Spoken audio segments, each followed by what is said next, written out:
Said he wanted to take it all the way to the highest courts in America.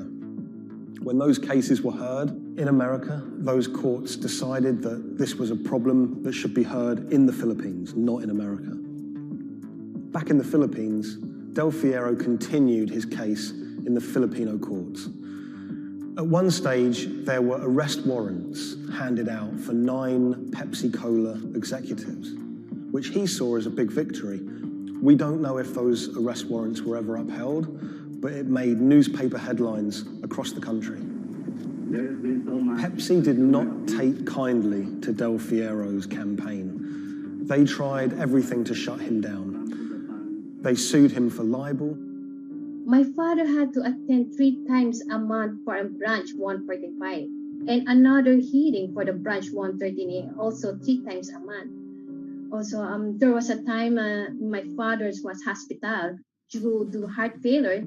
Still, he had to attend the 2 branch hearing. Otherwise, for not attending, the judge will issue a warrant of arrest to my father. My father passed away January 13, 2010. After staying for almost 1 year in the hospital, he died of complication due to heart failure. After the death of my father, I was inspired to do the website. PepsiCo will be remembered for what they did to the consumer in the Philippines and to my father. When I reached out to Pepsi for comment for this story, they claimed that they didn't have access to anyone who was working at Pepsi that was around in those days. They also said that during COVID-19, they didn't have access to their documents about this, but you know, they were very careful to say that they were sorry for everything that happened, and we do know that Pepsi did try everything to try and make this right. The Pepsi number fever disaster cost the company millions. We know that they paid up to $10 million in those goodwill payments, but the financial effect could be much greater. After the disaster, we know that Pepsi sales dipped. They were overtaken by Coca-Cola again. Pepsi's number fever disaster changed the legacy of that soft drink in the Philippines forever. Some people of a certain age won't touch it. For many people, Pepsi is a taboo word. A lot of the people that I spoke to were still quite traumatized by their experience, by that experience of winning $1 million pesos, losing it, and then returning to their normal life in poverty in Manila.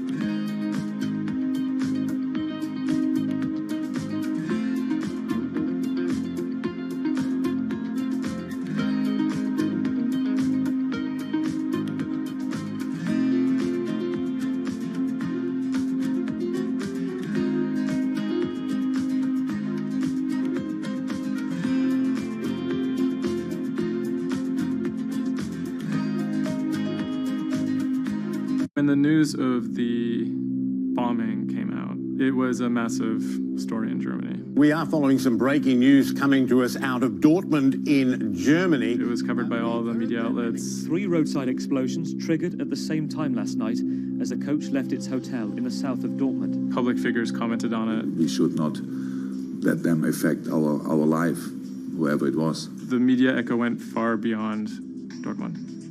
I think it was front page news in every single big paper around Europe. Everyone thought of like a terrorist attack, and people were scared that throughout the city in Dortmund there was more attacks to be happening. Unbeknownst to investigators, just after the bomb went off and the players of the team were shell-shocked, the person who had masterminded the attack was actually sitting in the hotel eating steak and sweet potatoes.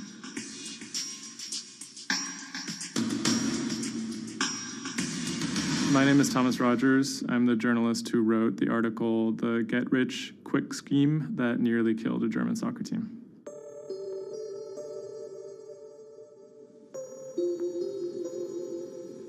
Dortmund is a mid-sized city in the western part of Germany in a state called North Rhine-Westphalia.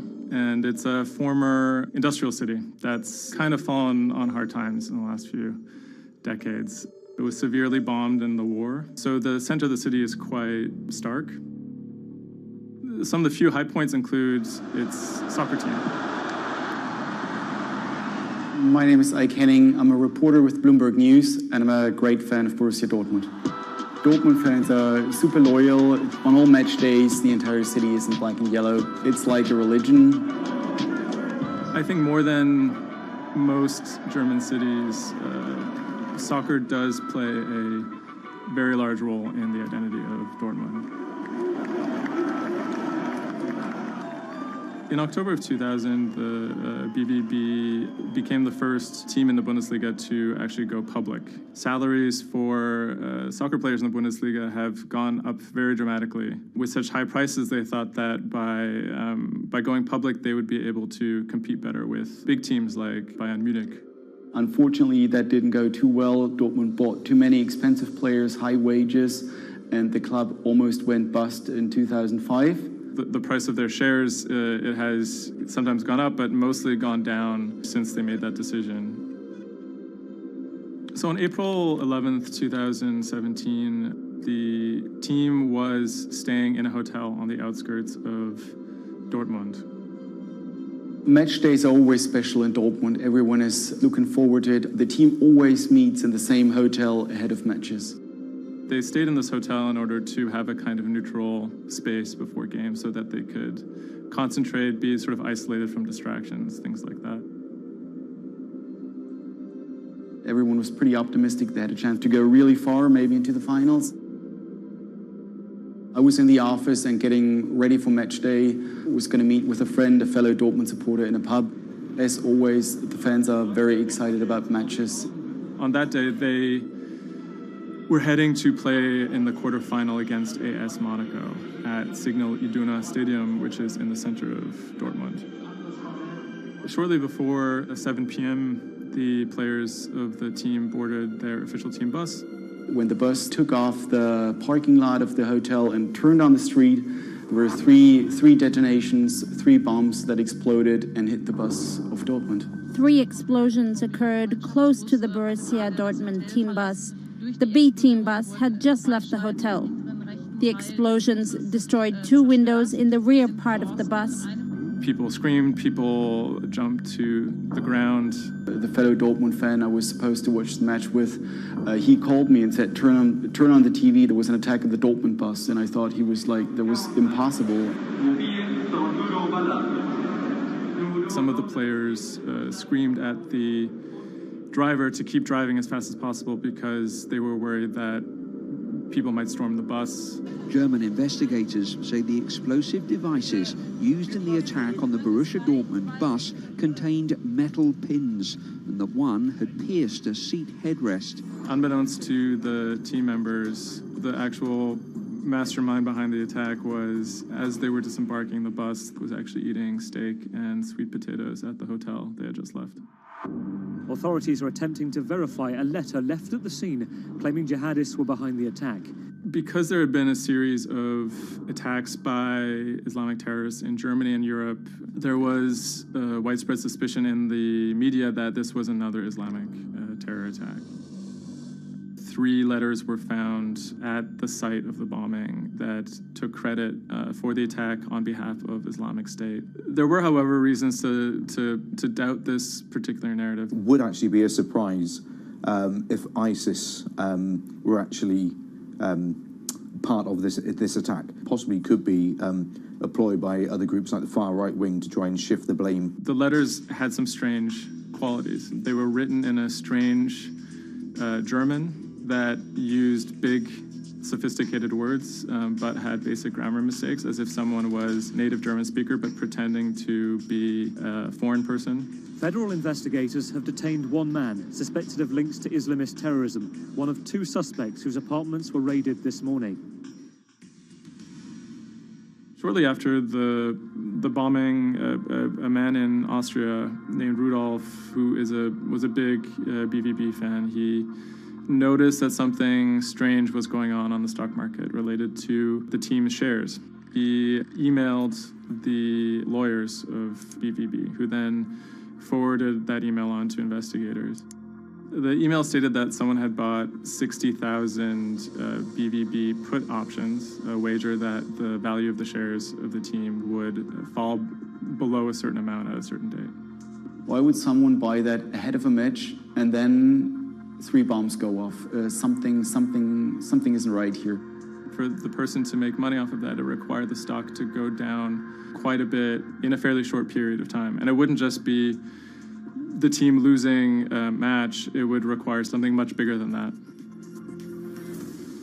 There was another big red flag about this purchase, which is the fact that it had actually been made, number one, on the day of the bombing, but also from an IP address that had been traced to the actual hotel where the bombing had taken place. When 3 explosions targeted the bus carrying the Borussia Dortmund footballers on April the 11th, written notes left at the scene claimed the attack was the work of ISIL. The truth, as is now alleged, is remarkable. On April 21st, the police arrested a man in a southern German city called Tübingen. He was on his way to work, and his name was Sergei Venergold. He seemed like an unlikely suspect because he had no known connections to the Islamic terror world. He didn't seem like a far-right extremist. He didn't seem like a left-wing extremist either. He seemed to be a completely unremarkable young man. A 28-year-old German-Russian man, named only as Sergei W., stayed in the same hotel as the players on the night before the bombing. He specifically requested an upper room overlooking the bushes where the explosive devices were hidden. The media dissected why he would do that, what was his past. He had been inspired by the 2015 terror attack in Paris. And he noticed that in the aftermath of the attack, the stocks of French companies went down. And he believed that if an attack took place that was directed at a specific company, that the decrease in stock price for that company would be even more dramatic. It never occurred to anyone that someone would do that out of greed. We now know that the suspect bought 3 different derivatives on the Borussia Dortmund shares. With all these derivatives, he bet on falling shares. The suspect bought the majority of these financial products on the 11th of April, the day of the attack. If the plot had been completely successful and the stock had reached a value of 0, Venergold would have made up to 570,000 euros, or the equivalent of about $608,000. Ultimately, the plan completely backfired. The attacker, Sergei Venergold, didn't make any money. In fact, he lost money. In court, he would be extremely quiet. He usually kept his hands clasped together. One of the lawyers actually commented that he had never seen a defendant act so calmly. Venergold had served some time in the German military. From that information and from online research, he was able to figure out how to assemble remote detonated bombs that would do what he hoped to do. There were a few days of extremely emotional testimony, including the soccer players who described doubting whether or not they could ever play another game again. It brought everything back up, and it didn't quite help them to kind of process what was going on. Throughout it all, he sat there completely silent. The big mystery that was swirling around the trial was the question of why. He may have simply done it because he wanted to impress a woman. Rebecca is a young woman who has a very troubled home life. She ultimately sees her relationship with Venergold as an opportunity to leave that troubled home. Venergold is a Russian immigrant to Germany. He speaks with an accent. He has anxiety in large groups of Germans. She begins to resent the fact that he has these fears and feels a little bit trapped. Rebecca attempts to dump him on multiple occasions, and he threatens to commit suicide if she leaves him. Venergold apparently told Rebecca that she would soon be seeing a surprise. After being dumped via text message, he apparently began planning for this attack in earnest. Weinergold was charged with 28 counts of attempted murder, which carried a maximum sentence in Germany of life in prison. He claimed that he had nothing to do with the attack, but as time went on, he admitted that he had actually been the person who had built the explosives and had set them off. But he claimed that he didn't want to actually kill anybody. Ultimately, Weinergold didn't receive the harshest possible sentence. He was given 14 years in prison, but it's still a considerable amount in jail in Germany.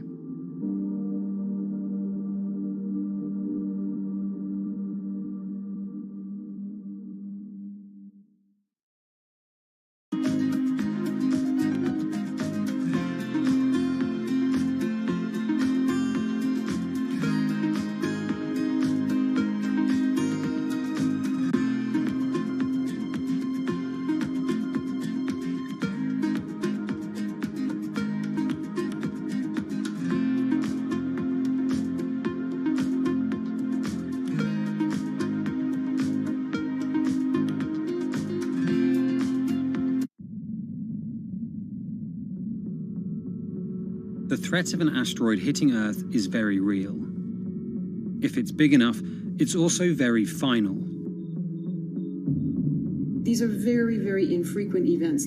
The probability is not zero, though. A blinding flash of light streaking across the sky. About 100 tons of space rock falls on Earth every day. Most of it is so small it burns up in our atmosphere or lands unnoticed away from major populations.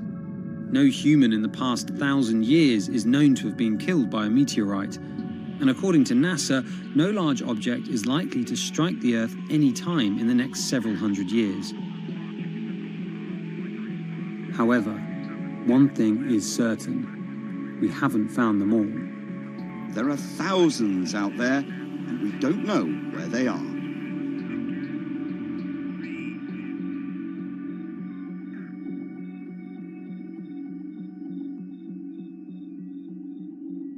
There are a lot of asteroids in our solar system. They number in the billions. Scientists all over the world are working toward detecting and deflecting the most catastrophic of natural disasters. The race is on to find as many of these objects as we can. We have a way of calculating whether or not an asteroid is potentially dangerous or not. I mean, I think it's something worth investing in. It's our existence at stake, right?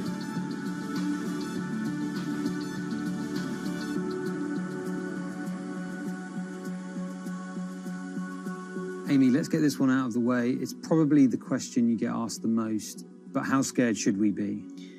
Asteroids and comets are a natural hazard that's out there like a lot of other natural hazards. These are very, very infrequent events, these collision events, where an object actually impacts the Earth. The most important thing that we need to know about asteroids is when the next impact is going to happen and how bad it will be. What we know is that an object that's about, say, a kilometer across is capable of causing very, very wide devastation across the planet, really, truly global devastation. The object that wiped out the dinosaurs was somewhere in the neighborhood of 5 to 10 kilometers across, so even bigger than that. At a kilometer, it's still going to be very bad and it will have global effects. For objects that are capable of causing what I would call sort of regional damage, kind of a large major metropolitan area, a city and its surrounding environment, sort of around 100-ish meters. It depends on the details of the composition and so forth. By the 1980s, NASA was cataloguing near-Earth objects. In 1994, stargazers watched as comet Shoemaker-Levy 9 hit Jupiter. The resulting zone of chaos was estimated to be as large as the Earth, and the event became a turning point in the search for asteroids and comets in our solar system. In 1998, Congress tasked NASA with finding 90% of asteroids and comets 1 kilometer wide or larger. Soon after, Hollywood blockbusters Armageddon and Deep Impact brought attention and fear to the masses.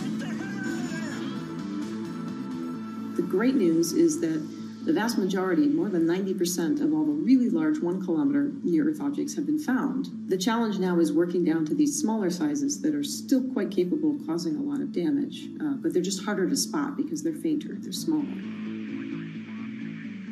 Can you give us a sense of how many are out there in our solar system? We know that there are a lot of asteroids in our solar system. They number in the billions. Most of them, however, are between Mars and Jupiter in what we call the main asteroid belt. This is a region of space where most of the asteroids in the inner part of our solar system live, and they stay there for many billions of years. There is another population, though, that kind of leaks inward and gets into the region somewhat close to the Earth, and we call these near-Earth objects. We think that there are millions and millions of near-Earth objects that are out there in the total population. As of today, we know of sort of around 20, 25,000, something like that. When we first spot an object, we really know very little about it. We just see something moving across the sky. So all you get is just sort of a handful of snapshots, just enough to be able to tell that this isn't an asteroid that we've already seen before. And then once we can calculate the distance to it, we can now start to make predictions about its true size. Is it large or is it small? So we have a lot of information that we have to get pretty quickly to really understand what's going on. Finding asteroids is just one piece of the puzzle. Planetary scientists are extremely skilled in determining the orbits and speeds of asteroids based on relatively small amounts of data. NASA runs simulations of the trajectories asteroids could take, which is useful but time-consuming. A team of scientists in the Netherlands have found a way that could buy us more time. Our method is very quick. So you can very quickly get an assessment of whether or not the object is dangerous or not. If you look at the classical way of determining the danger of an asteroid, it may take days of computing time on very big machines to determine this hazardousness. The current problem is that there's just too many asteroids out there to spend a huge amount of computational power on all of them. So the neural network allows us to focus on what really could go and pose a hazard to Earth. A neural network is a computing system that mimics the way the human brain operates to find underlying relationships in a set of data. By training the network in this way, you train it in recognizing those objects that are most likely to hit the planet. And once it's trained, you can apply this network to all the unknown asteroids. And then you can make a selection and saying, hey, these are the ones which appear to be having orbits similar to the ones which we know are hitting the planet. That doesn't mean that they do, but it only means that they look very similar to the ones we know they do. What else did you find? Should we be particularly concerned about anything?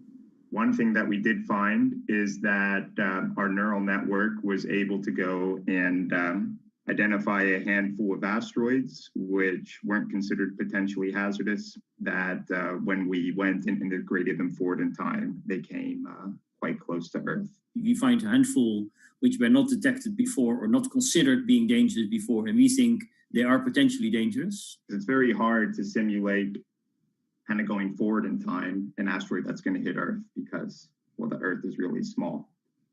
And space is really big, and then you have to have very exact parameters to shoot an asteroid that goes and hits exactly Earth. And then Simon had the ingenious idea of not even trying to do that and just launching the asteroids from Earth's surface and integrating backwards in time. It's very hard to make it hit. So you need a lot of calculations which all end up in nothing. And the idea was then well, let's not do that. This is basically what NASA is doing. NASA is taking an asteroid, making multiple copies of them, shooting them all forwards in time, calculating their orbits, and then see what fraction sort of gets close to Earth. Not even hitting Earth, but getting close to Earth. And that they call it a potential impactor. So you calculate the solar system forwards in time for, let's say, 1,000 years. And then you launch asteroids from the surface as if you go forwards in time, would fall on the surface. You calculate them backwards to today, and then you get your orbital parameters of today's asteroids, which you know will land on the planet. And those you can use as known impactors and compare with all the other asteroids in the solar system. Can simulations and AI, can those things fill in the gaps where perhaps telescopes and other imaging tools can't? Absolutely. Since the observations get more complex, the physics gets more complex. And if the physics get more complex, the mathematics becomes more complex. And at some point, you can't solve your problems analytically anymore. And then this is where the computer comes in. Now we have this trained neural network. We have a way of calculating in a fraction of a second whether or not an asteroid is potentially dangerous or not, and therefore deserves more attention or more time to spend on for really finding out if it is dangerous. When it comes to hunting asteroids, time is critical. What we can do about a potentially hazardous object depends a great deal on what we know about it and how much time we have before the encounter. We'd really like to find them when they're decades away. Because the more time you have, the more options you have, and the less energy it takes to move an object aside. It also means we might not have to resort to launching a nuclear warhead at an asteroid. Until recently, pretty much our only choice. That's an option of last resort, in my opinion, yes. We have lots of options available. You can just simply bump into the object and just nudge it out of the way. That's one possibility, and that's kind of, in a way, sort of the simplest thing to think about, just nudging it off its path a little bit with, a massive object, a spacecraft, let's say. It's kind of like bowling, if you will. If you have a long time or a long stretch of runway in the lane, just a very small twist on the bowling ball will make a big change in where it ultimately ends up. Another option would be something where you take a very big, massive spacecraft and you park it next to the object and you use the force of gravity as a towing rig. That takes longer, though, and you need to be able to send a pretty massive spacecraft, and it obviously depends a lot on how big the asteroid is. Other options start to get more and more complicated, and they range from painting one side of the object a white color and painting the other side dark, and then letting the pressure of light sort of perturb its orbit.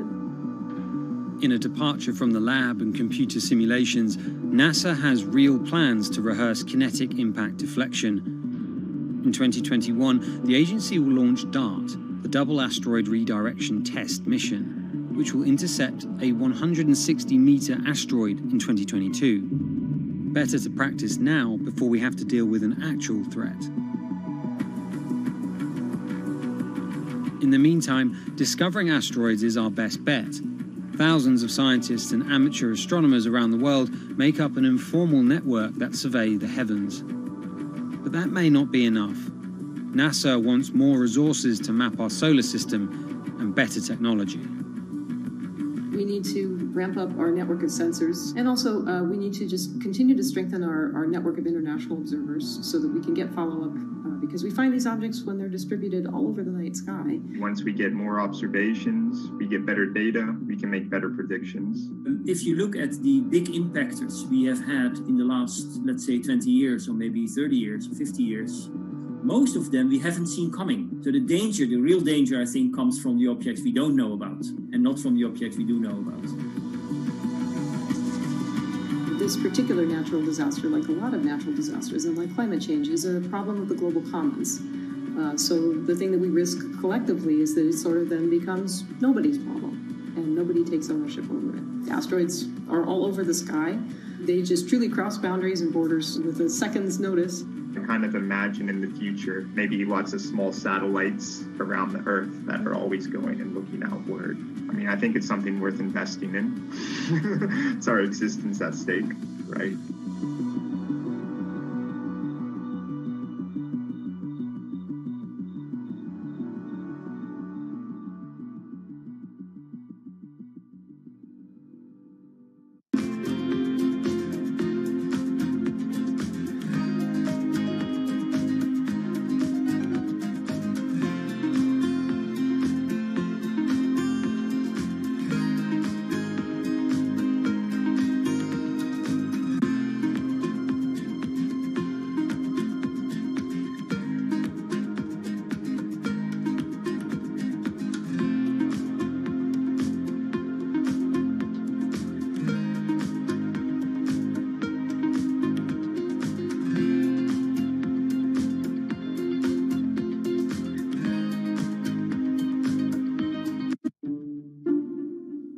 The pandemic has affected everyone in different ways. Some pass the time by baking. Homemade sourdough bread. Do I need to say more? Some chose to binge watch Netflix. It's your game. Or maybe you started a garden oasis in your backyard. Next, I'm going to put my lettuces in. But for millions of others, I'm going to be posting stocks that will boom. They wanted to uproot the financial industry. Let's just lock it on up and take $15,000. Here's a stock that can change your life. I see a stock going up and I buy it, and I just watch it until it stops going up, and then I sell it. I have gained over $3 million. I want some free money. I don't think you can overstate the online communities or social media's influence on financial markets. A large group of inexperienced investors who discuss their plans on social media platform Reddit have shaken up the stock market in a big way. The stock that everybody's talking about right now is GameStop. Video game retailer GameStop is set to continue their head-spinning ascent today. The revolutionaries on Reddit are spanking Wall Street's ass. The more these stocks go up, the more the big guys are getting creamed and losing billions of dollars. This isn't a wealthy person's game anymore. Anyone can play it. I took up a little bit of a new hobby, and I am interested in day trading. As an investor nowadays, you don't have to look a specific way. You don't have to wear specific clothes. You don't have to be doing it from a trading floor on Wall Street in like a high-rise building in downtown Manhattan. The narrative of what's driving the markets is no longer being held in secret offices in New York and Boston of privileged people talking to other privileged people. It's right out in the open. It's on Twitter, it's on Reddit. From brokerage apps to Discord channels and subreddits to TikTok finfluencers, one of the last holdouts in the world of disruption, finance is next in line.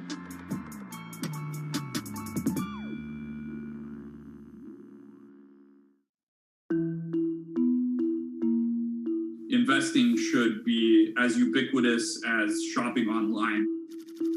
That's Vlad Tenev, the CEO of Robinhood, the online brokerage app, talking about how he wants his app to disrupt the world of stock trading like Amazon disrupted the world of home shopping. And I think that speaks to exactly the mission that a platform like Robinhood has, which is to democratize investing.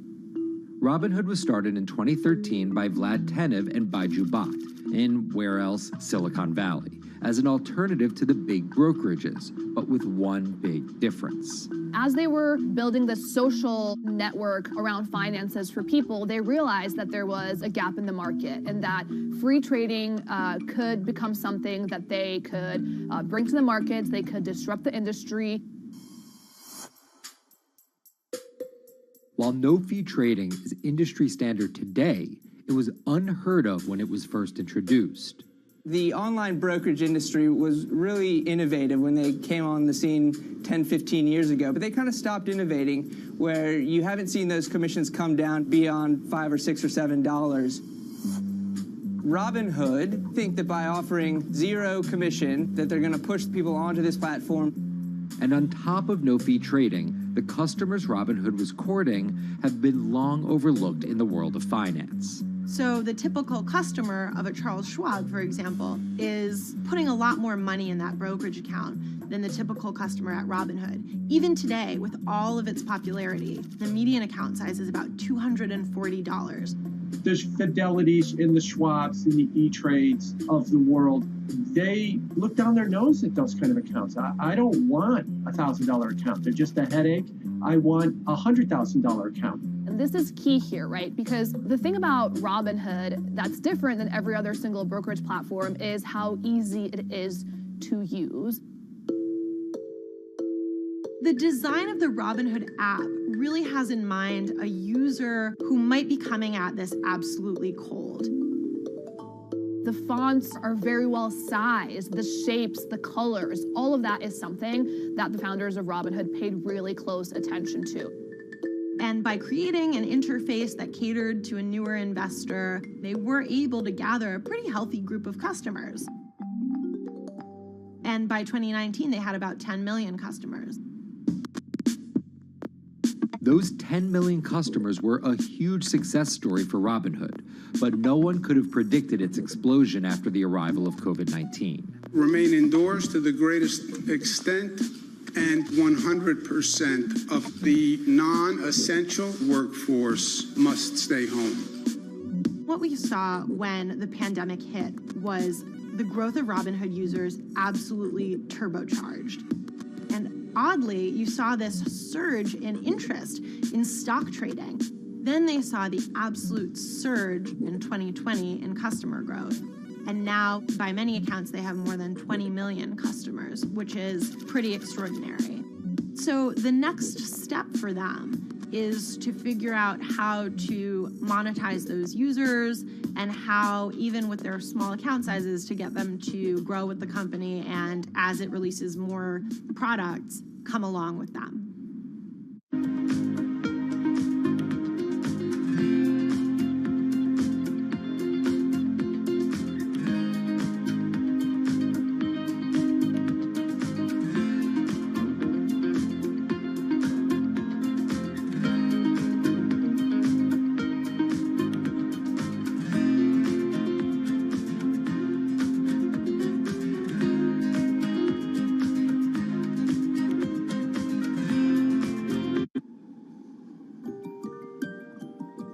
Robinhood would become one of the COVID economy's breakout successes.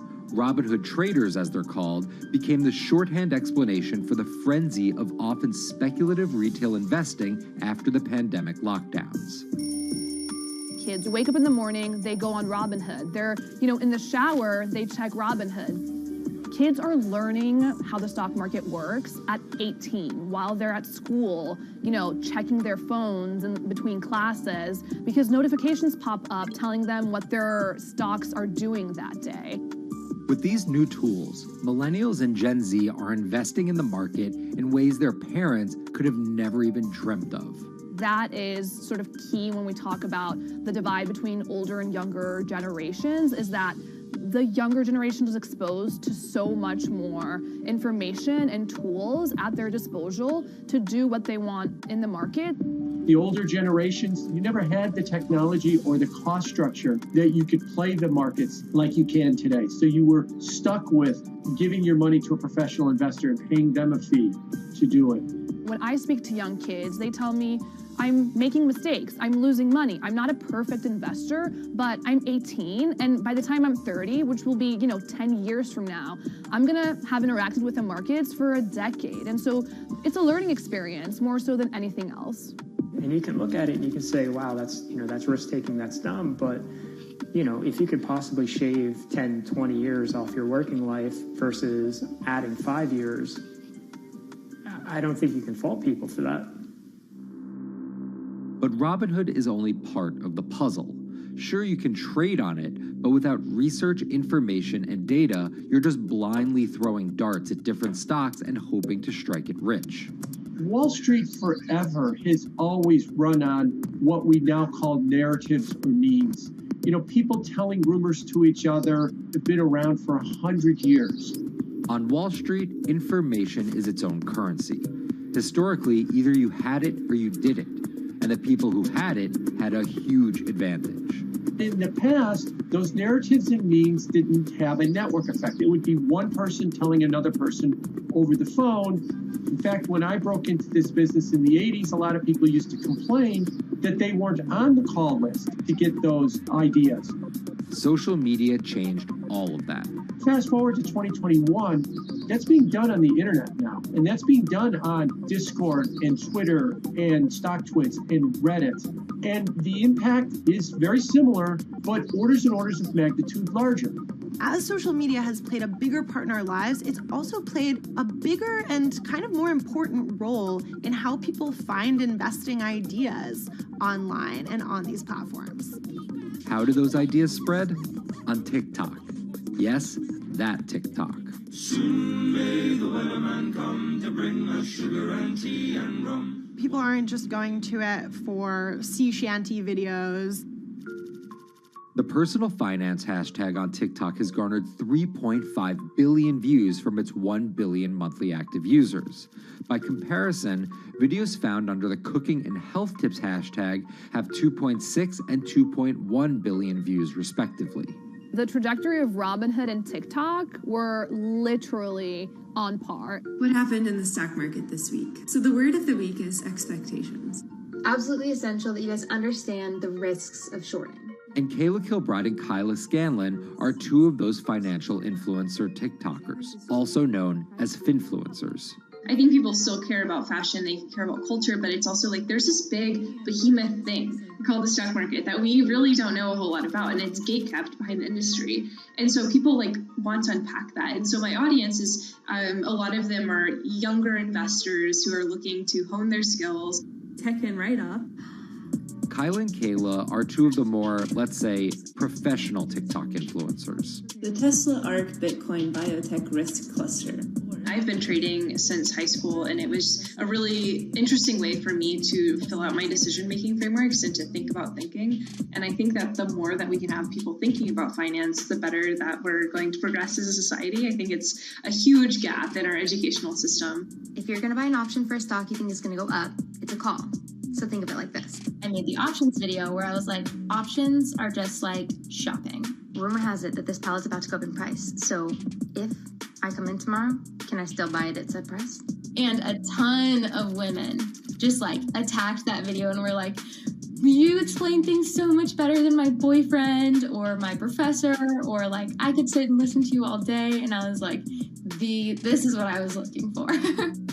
But TikTok's algorithm does not reward calm and measured videos about responsible investing. It rewards this. Watch this video for 30 seconds and you'll be rich for the rest of your life. I try not to say the A word, the ALGO word, because TikTok listens to us. The algorithm does impact how you feel. You know, you do notice which videos do better versus which videos do worse. How do you catch someone's attention in less than 60 seconds? And how do you make it something that they're like, I need this in my life? Nearly impossible to do that in 60 seconds. But the people who perfect it are the people that you're going to watch and going to stick around. And where people are sticking around? Reddit.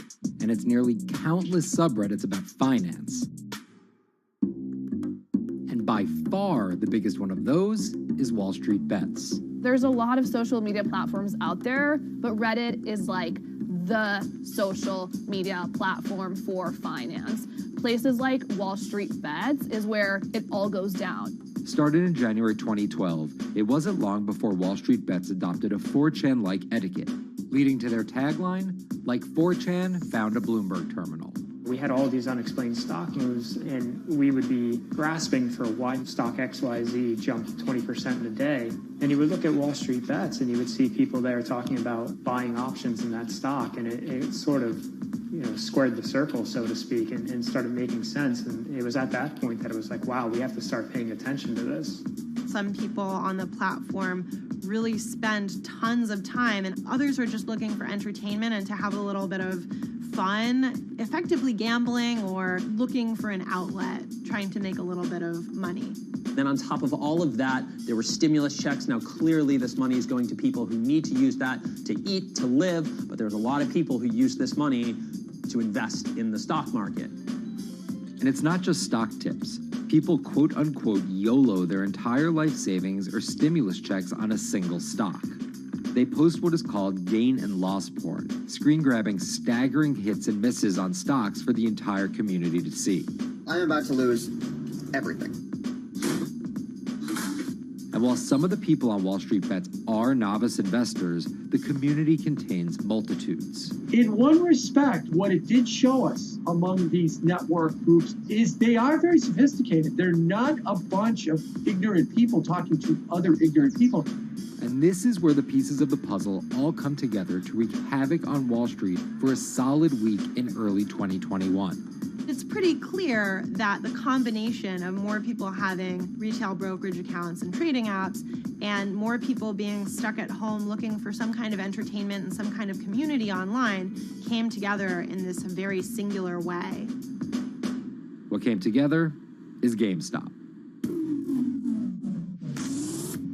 Let's go back to the beginnings of what happened with GameStop a couple of years ago.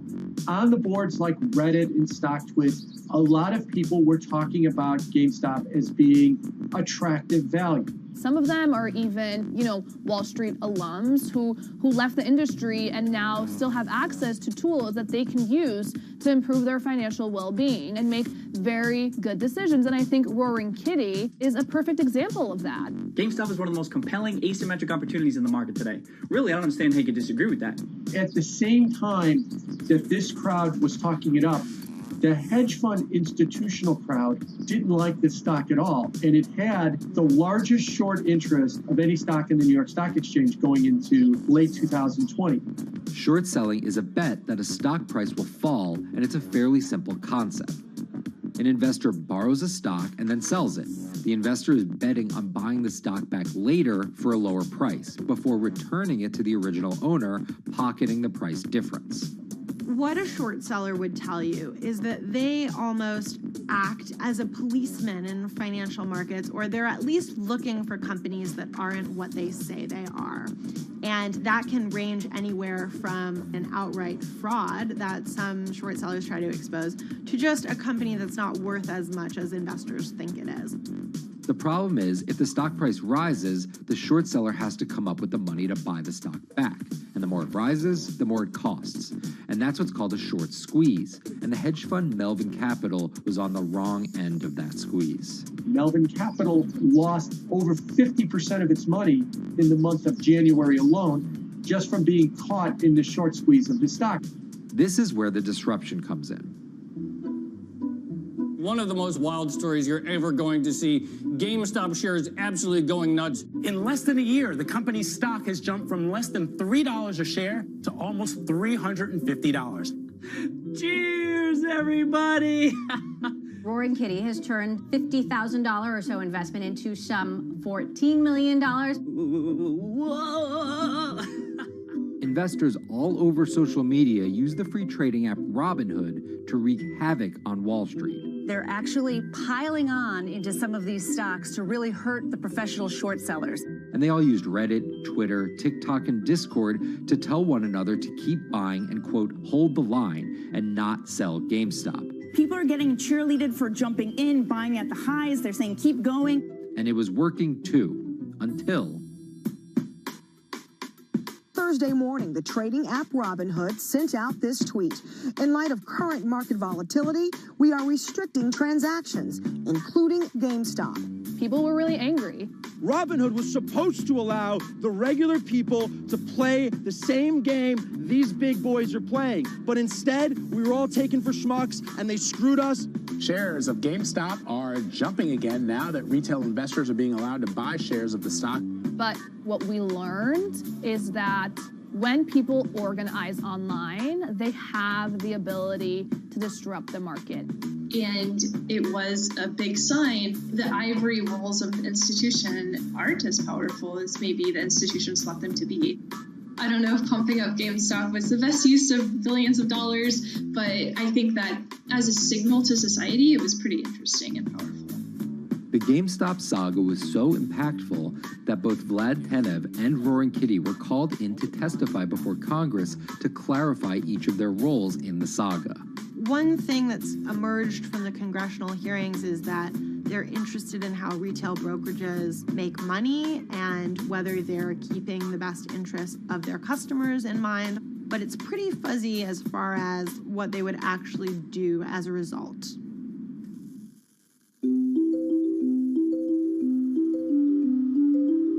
While the frenzy around GameStop eventually subsided, it didn't take long for retail investors to find other areas to invest their money. Take a look at Bitcoin going bananas over the weekend. Bitcoin forms a brand new all-time high. It was after GameStop started to drop that we saw Bitcoin really go up to over 60,000. How much further does this rally have to run? It's compelling to say that money shifted from one venue to the other. While correlation doesn't equal causation, there's a chart out there showing an inverse correlation on meme stocks going down and cryptocurrencies going up. There's definitely an aspect where people are making money on stocks and then moving, they're agnostic, they're not hedge funds. They can invest wherever the hell they want. It's a classic sort of momentum trade. They're going to wherever the winners are and they're willing to jump on and, ride it. So whether it's meme stocks like GameStop, meme coins like Dogecoin, or entirely new ways to invest in art like NFTs, the new kind of retail investor is making its presence known. Over the next 10, maybe 15 years, you're going to continue to see, whether by choice or by force, that baton go from older generations to younger generations. I don't think any single app is going to be the thing that disrupts. I think people are the disruptors. How people get ideas about what to invest in has become increasingly entwined with social media. And as social media companies govern more and more of our lives, the fact that now they're tied in more intimately to people's wallets is something that we might want to understand better. Usually what disruption, I think, means is technology comes in, whether it's blogs to the newspapers or online retailing to brick and mortar. They come in and they're in the same business, but they just do it in such a gigantic cost savings that it causes everybody to switch. Well, that's the risk that happens here, is that it's so much cheaper to just manage your own money. We're not there yet, but costs and conveniences are moving in that direction. So I'd say, Wall Street, you haven't been disrupted yet, but you could be in the coming years, and that the final chapter on this story hasn't been written.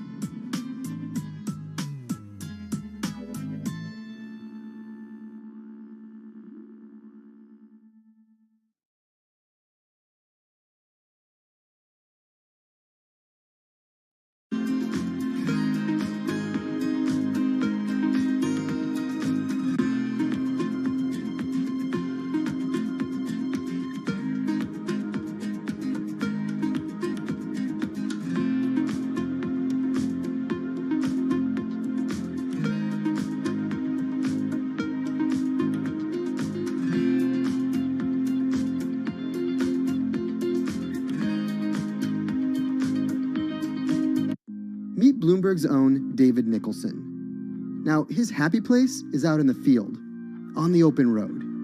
But like the rest of the world lately, he's been working from home a lot more than he's used to. COVID-19 has prompted a massive urban exodus as professionals of every ilk yearn for more space to live and work. As a result, rural areas have exploded, and they're poised to experience a resurgence as more and more families pack up and leave the big city to try out life in the burbs. But there's one problem with that. Not all internet speeds are created equal. Anyone who might need to upload or download large files for a living may not want to pack up and move to that cabin in the woods just yet.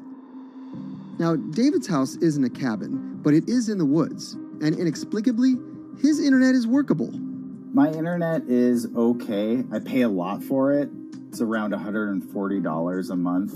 The download speed's great, and the upload speed is terrible, which is really bad for my work because I have to upload these massive files. But I'm definitely one of the more lucky ones in this community. Just a few miles down the road, my buddy has awful internet.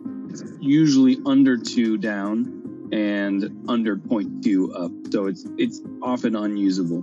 Some days it's around 1, and other times it'll drop down to about 0.2, 0.3. I just want to be able to have internet at my house without having to go outside the normal ways of acquiring internet. It's really frustrating. We're literally miles, a few miles away from downtown, and it just cuts off. This is a problem, and the solutions are not there yet, because getting high-speed internet in rural areas en masse is something our providers may simply not be ready for.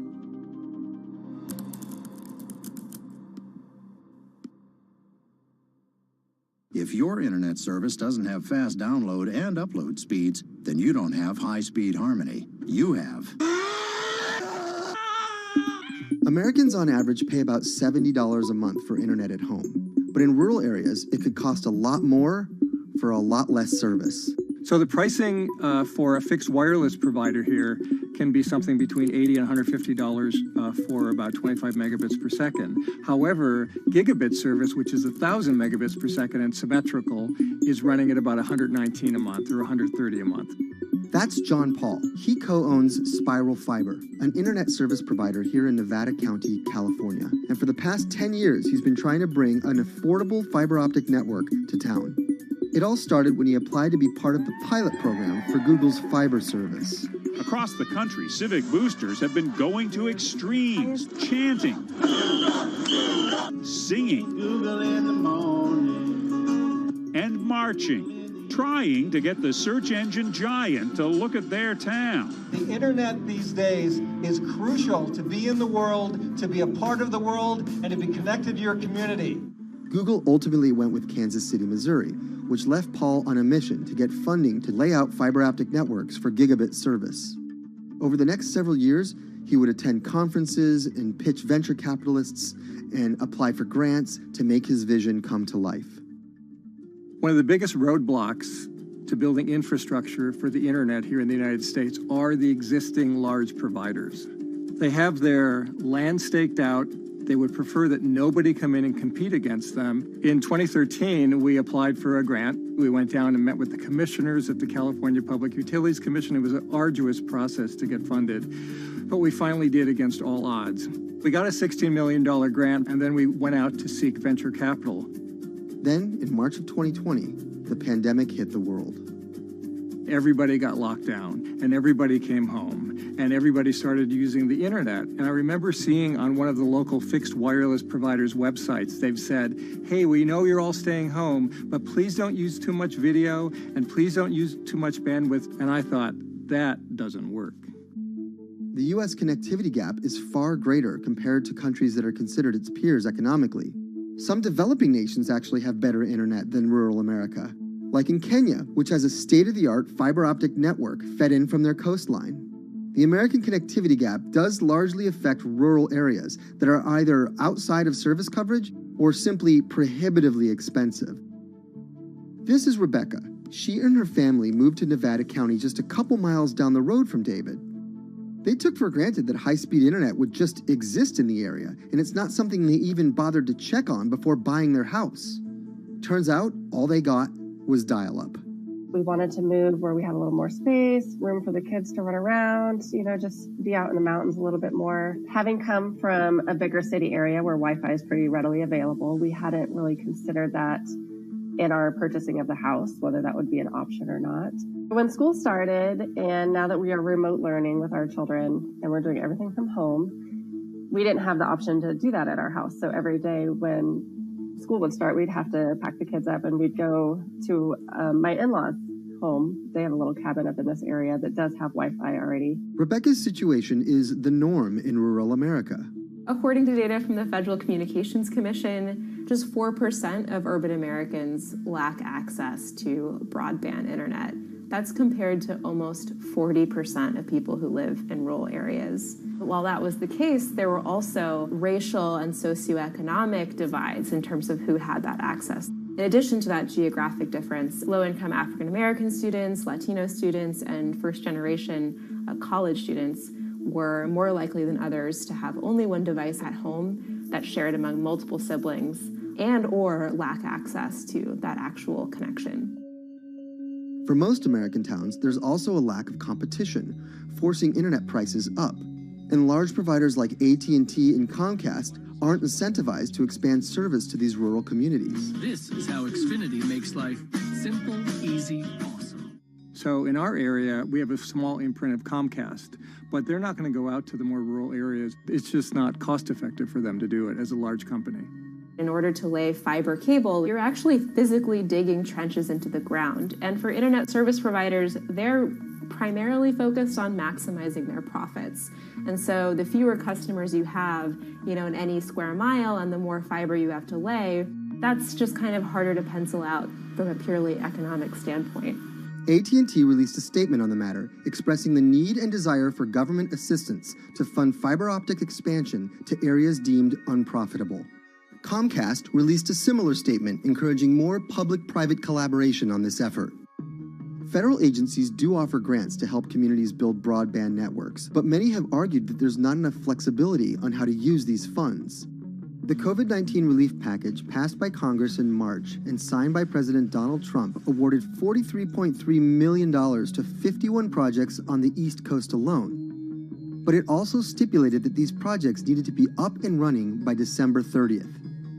For contractors who plan projects months and years in advance, it's a scramble to rearrange their schedules to meet that deadline. So what we've been asking the federal government to consider is at least have, as long as the projects are getting started, knowing the projects are being put into place to expand both remote learning, working from home, and opportunities like that that are truly driven from COVID. We're moving as fast as we can regardless, but hopefully they'll give us some more time. Talking to John Paul, it's clear that he believes broadband is something that can transform a community and should be considered a public good.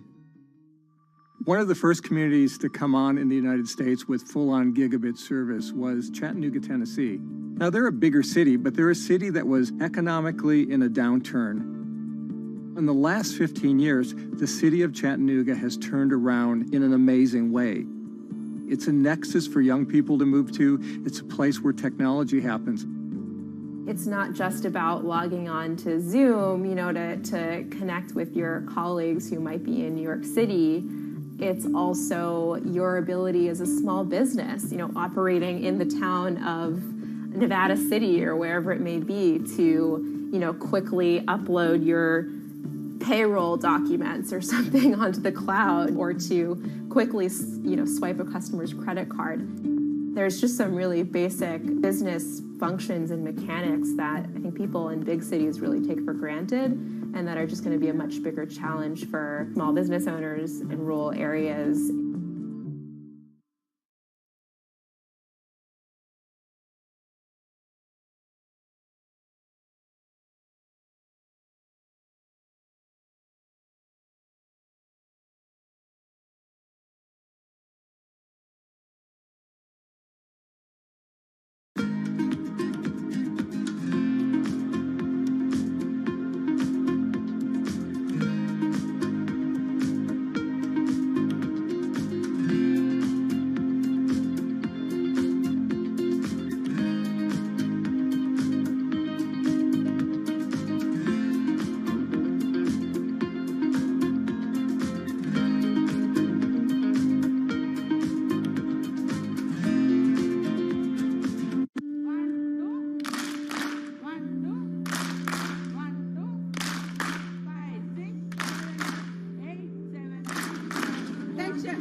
Historically, the marginalized people, you call them as untouchables or Dalits, they have been kept away from the center of the knowledge.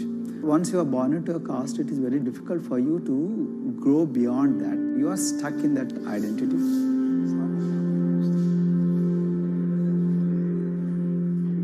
I think education is the best way of liberating them. So that's how I chose to work in education sector. The kind of education that we are giving to the marginalized people is going to change not just the fate of these communities in Telangana, but it is going to be the source of inspiration, source of hope for all the marginalized in this country.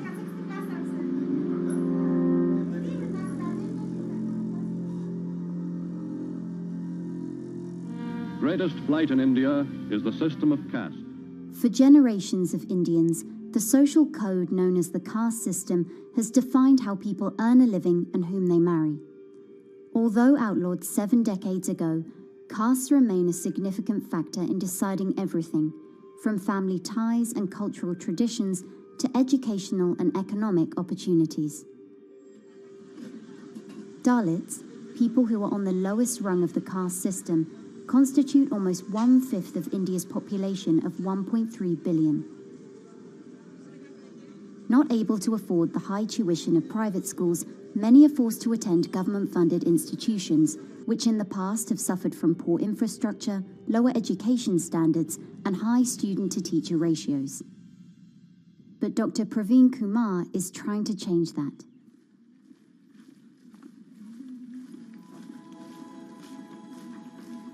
I am currently working as head of Telangana Social Welfare Residential Schools. So totally above 400 schools I manage. These are all residential schools for the students who are historically marginalized but talented and then poor.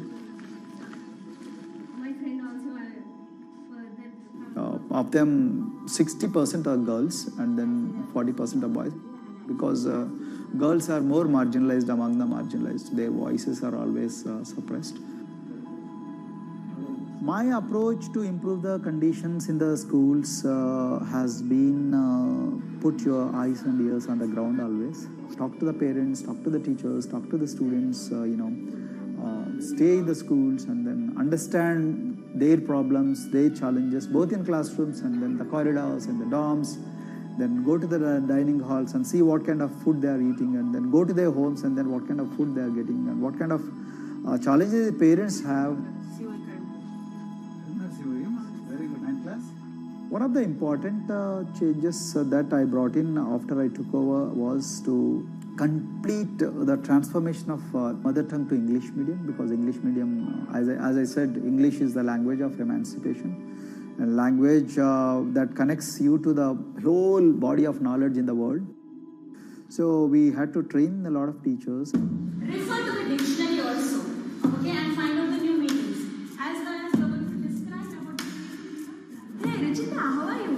Hi, Sindhu. Fine, thank you. And how about you? I'm fine too. It's been a long time. Identity is extremely important.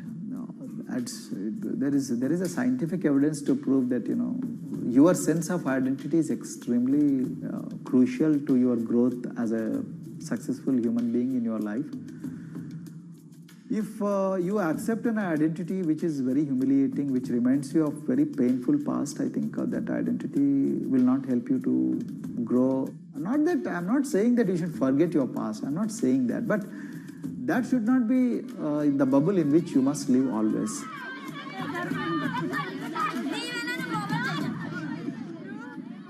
Sweros is an alternative identity. S stands for state, W stands for welfare, Aero, SW and then Aero is Swero. So the idea is your dreams have to be skybound. So that is what we are trying to achieve by changing the identities. Like, you say, I'm a Swero and I aim to be a doctor. I am a Swero, I aim to be a top-notch engineer. I am a Swero, I aim to be a top bureaucrat of this country. I'm a Swero, I want to be a very good actor or, a musician in this world. So these are the positive images that are associated with identity.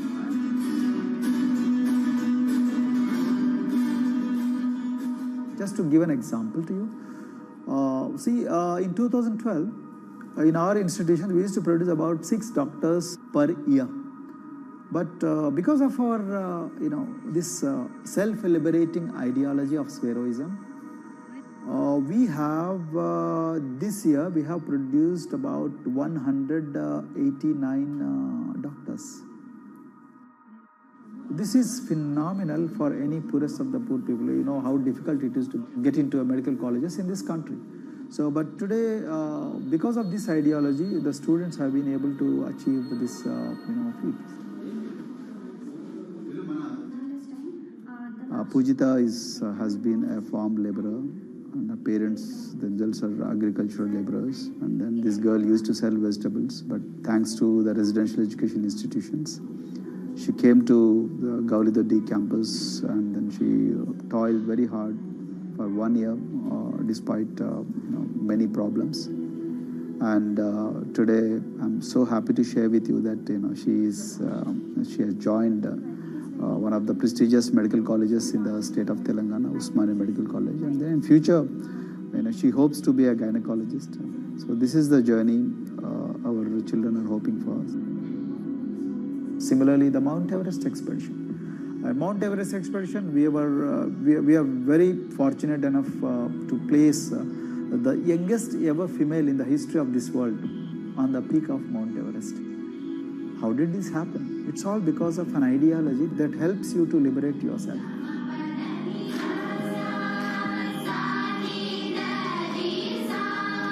We brought a lot of extracurricular activities and most of them got institutionalized now. So, for example, music. Similarly, the games. We have so many coaching academy. We have boxing academy, we have wrestling academy, we have handball academy. So we have, kabaddi, that the traditional Indian sport. we have golf. We have introduced the golf also. Like golf is generally played by so-called rich people, but today even poorest of the poor people also are being trained in golf in our schools. Wow. So our intention has been to give all 360 degrees, type of opportunities to the students, so that whoever is interested in whatever activity, they can go and then do it. Break the barriers, break the fence, at least mentally, because poor people have been programmed to be victims, programmed to be subjugated, programmed to be on the margins, always, programmed to feel inferior. We wanted to change on that. There are certain games which are exclusive to rich people. There are certain languages which are exclusive to middle class and upper middle class in this country. To put it in one word, the sole aim of introducing all these co-curricular activities is to break the stereotypes which are recklessly imposed on these people. Their stereotypes Dr. Kumar knows all too well. Born a Dalit, his grandparents were labourers and access to the village well was restricted. Dr. Kumar credits his parents' belief in the power of education with helping him realise his aspirations. He went on to join the Indian Police Service, attended Harvard University, and then began pursuing educational reforms back home. I attribute whatever I am today, it's to my mother primarily. They educated me in the village, although there were no good schools. So then I stayed in social welfare hostels, the hostels which are managed by government for the poorest of the poor kids. I passed with reasonably good grades. Then I went to university, and then I faced worst form of discrimination in the universities. Like there were, in those days I'm talking about, so the bathrooms and the toilets were exclusively meant for scheduled castes and scheduled tribes. We used to fight discrimination on one hand, and then again, try to excel in academics, day in and day out. So that's how I came to education, because I deeply believe that education is the only important weapon that can really, place the poorest of the poor people from a very victimhood orbit to a prosperous orbit. I think in future, this is going to be a game changer for the marginalized in this country.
If you look at a thermal image of a city and then compare that to a map of vegetation, you'll find that where there's greenery, the temperature is lower. That's because things like asphalt, concrete, and shingled roofs absorb more heat from the sun than trees. This is the urban heat island effect, and it accounts for higher temperatures in cities, often by several degrees compared with their surroundings. It's becoming a huge risk to human health as growing urban populations exacerbate the heating effects of climate change. Heat waves kill more people than any other extreme weather event, more than tornadoes, hurricanes, and even floods. That's why urban heat island mitigation strategies are being studied in Singapore by a group of researchers. The government-backed project called Cooling Singapore is now in the process of combining everything they've learned to create a digital tool that can help cities all over the world, starting with Singapore.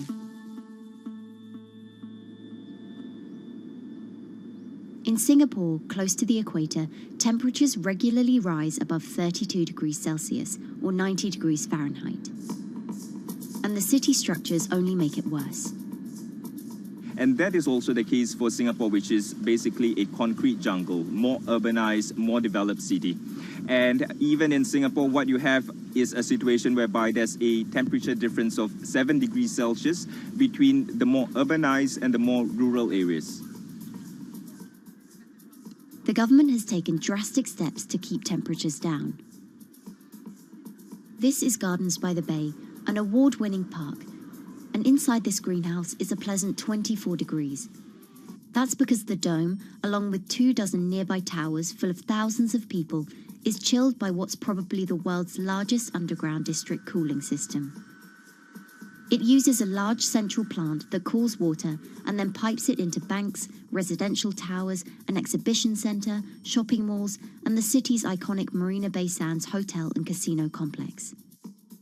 So one of the biggest perks of using this system for the buildings is that they can save 40% in terms of electricity usage compared to your traditional air conditioners. And with Singapore relying on natural gas for most of its power, this new system means emission savings equivalent to removing 10,000 cars from the city's roads. That has big implications for the rest of the world. If things stay as they are, more than a third of the world's electricity could end up being used to cool buildings and vehicles by 2050. As the world gets hotter, gets warmer, there is a greater need for air conditioning and as well as refrigerators, for instance. And the more people are buying these household appliances, the more energy usage they use, and they release heat more, and that then exacerbates climate change. It's a vicious circle. And so since 2017, researchers at Cooling Singapore have been identifying design solutions that reduce our need for so much cool air in the first place. One thing many cities have in common, and that's the importance of vegetation. That's a very important measure to mitigate the urban heat because of the shading effect, of course, and the psychological effects of the vegetation, and also because of the possible evaporative cooling effect of the vegetation. Vegetation can be, of course, on the ground floor in form of trees and shrubs, and you can walk under them. This is the so-called canopy layer that the vegetation forms above us. But vegetation can also go up the facades of buildings, and it can go to the roof of the buildings. Luckily, Singapore has been striving for the Garden City feel for quite some time. It was a vision initially introduced by then Prime Minister Lee Kuan Yew in 1967 to make life more pleasant for people. And today, Singapore is one of the world's greenest cities in terms of urban vegetation. Kampung Admiralty, a community centre that contains health facilities and social spaces, now provides more green space than the plot of land it was originally built on. It's topped by a roofscape of staggered terraces covered in local plants, which functions as a community park. And a village green in the centre that contains farm plots for residents to tend to. Park Royal on Pickering was designed as a hotel in a garden that doubled the green growing potential of its site. There's now 15,000 metres of sky gardens, reflecting pools, waterfalls, planter terraces and green walls. And the government has big plans as well. Singapore actually has a plan to plant 1 million trees and add more green spaces over the next 10 years. It is actually a mix of wanting to reduce the urban heat island effect, but on the other hand is also to get the people to be more connected to nature. But it's not enough. The city-state has still been warming twice as quickly as the world average over the past 6 decades. That's why Cooling Singapore has developed a catalogue of other potential heat mitigation measures. When you try to mitigate the urban heat island effect in a city or in any building, in a village as well, the first place to start is by shading of the windows. You have to keep areas clear so that the wind can move through it. Water of a certain depth can act as a very good thermal buffer If you have to construct heavy buildings such as high-rises, at least you can make the surface, the facade, less heavy, and you can protect it from direct sun penetration. We have to make sure that no combustion engines will be in the city in the middle, in the medium to long-term range. So ideally, the electricity production is outside of the city, and you bring just the clean electricity into the city. You can at least minimize the use of energy in the city, and you can start to slowly convert the roofs, the facades of the city into production areas for renewable energy. In Singapore, unfortunately, this is a limited option, but in the long run, it could produce up to 20-25% of the energy, of the electricity needed in Singapore if all the roofs and the areas in the buildings, on the facades would be used to do that. With so many different ideas, Cooling Singapore is also designing a virtual model of the city to test them out. It's called a Digital Urban Climate Twin, or DUCT, that will calculate how each element of the city's design will impact the urban heat island effect. That means we model not only the geometry of the buildings digitally, but also we model the transportation, the insulation, the temperature, the radiation coming from the sun, the weather, the local climate, the even very, very microclimate of the city, the water, the movement of people in the city. We can invent scenarios, we can design scenarios, test them before we actually build them, and if they test very well and we are sure that they will function, then we can start to build them and put them into reality.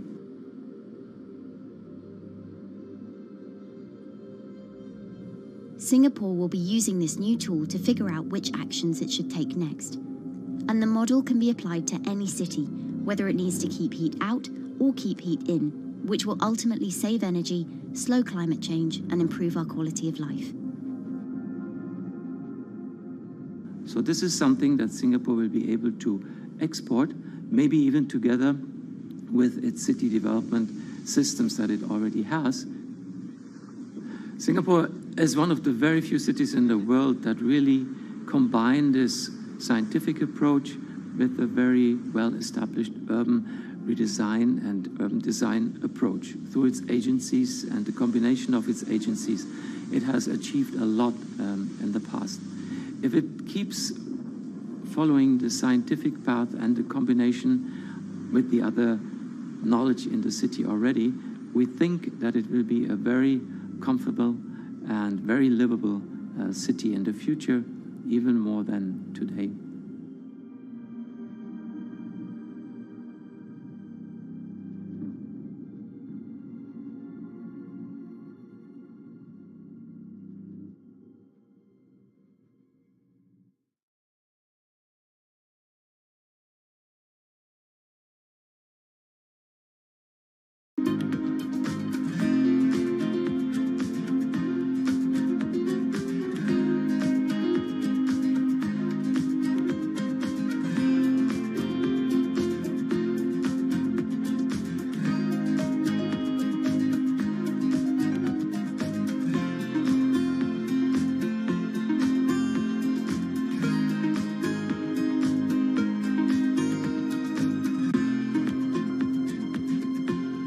Times are tough.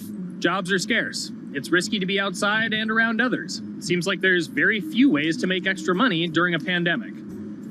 So I guess I'll just hunker down and binge social media until this all blows over. Wait, don't these people make money? How do these people make money?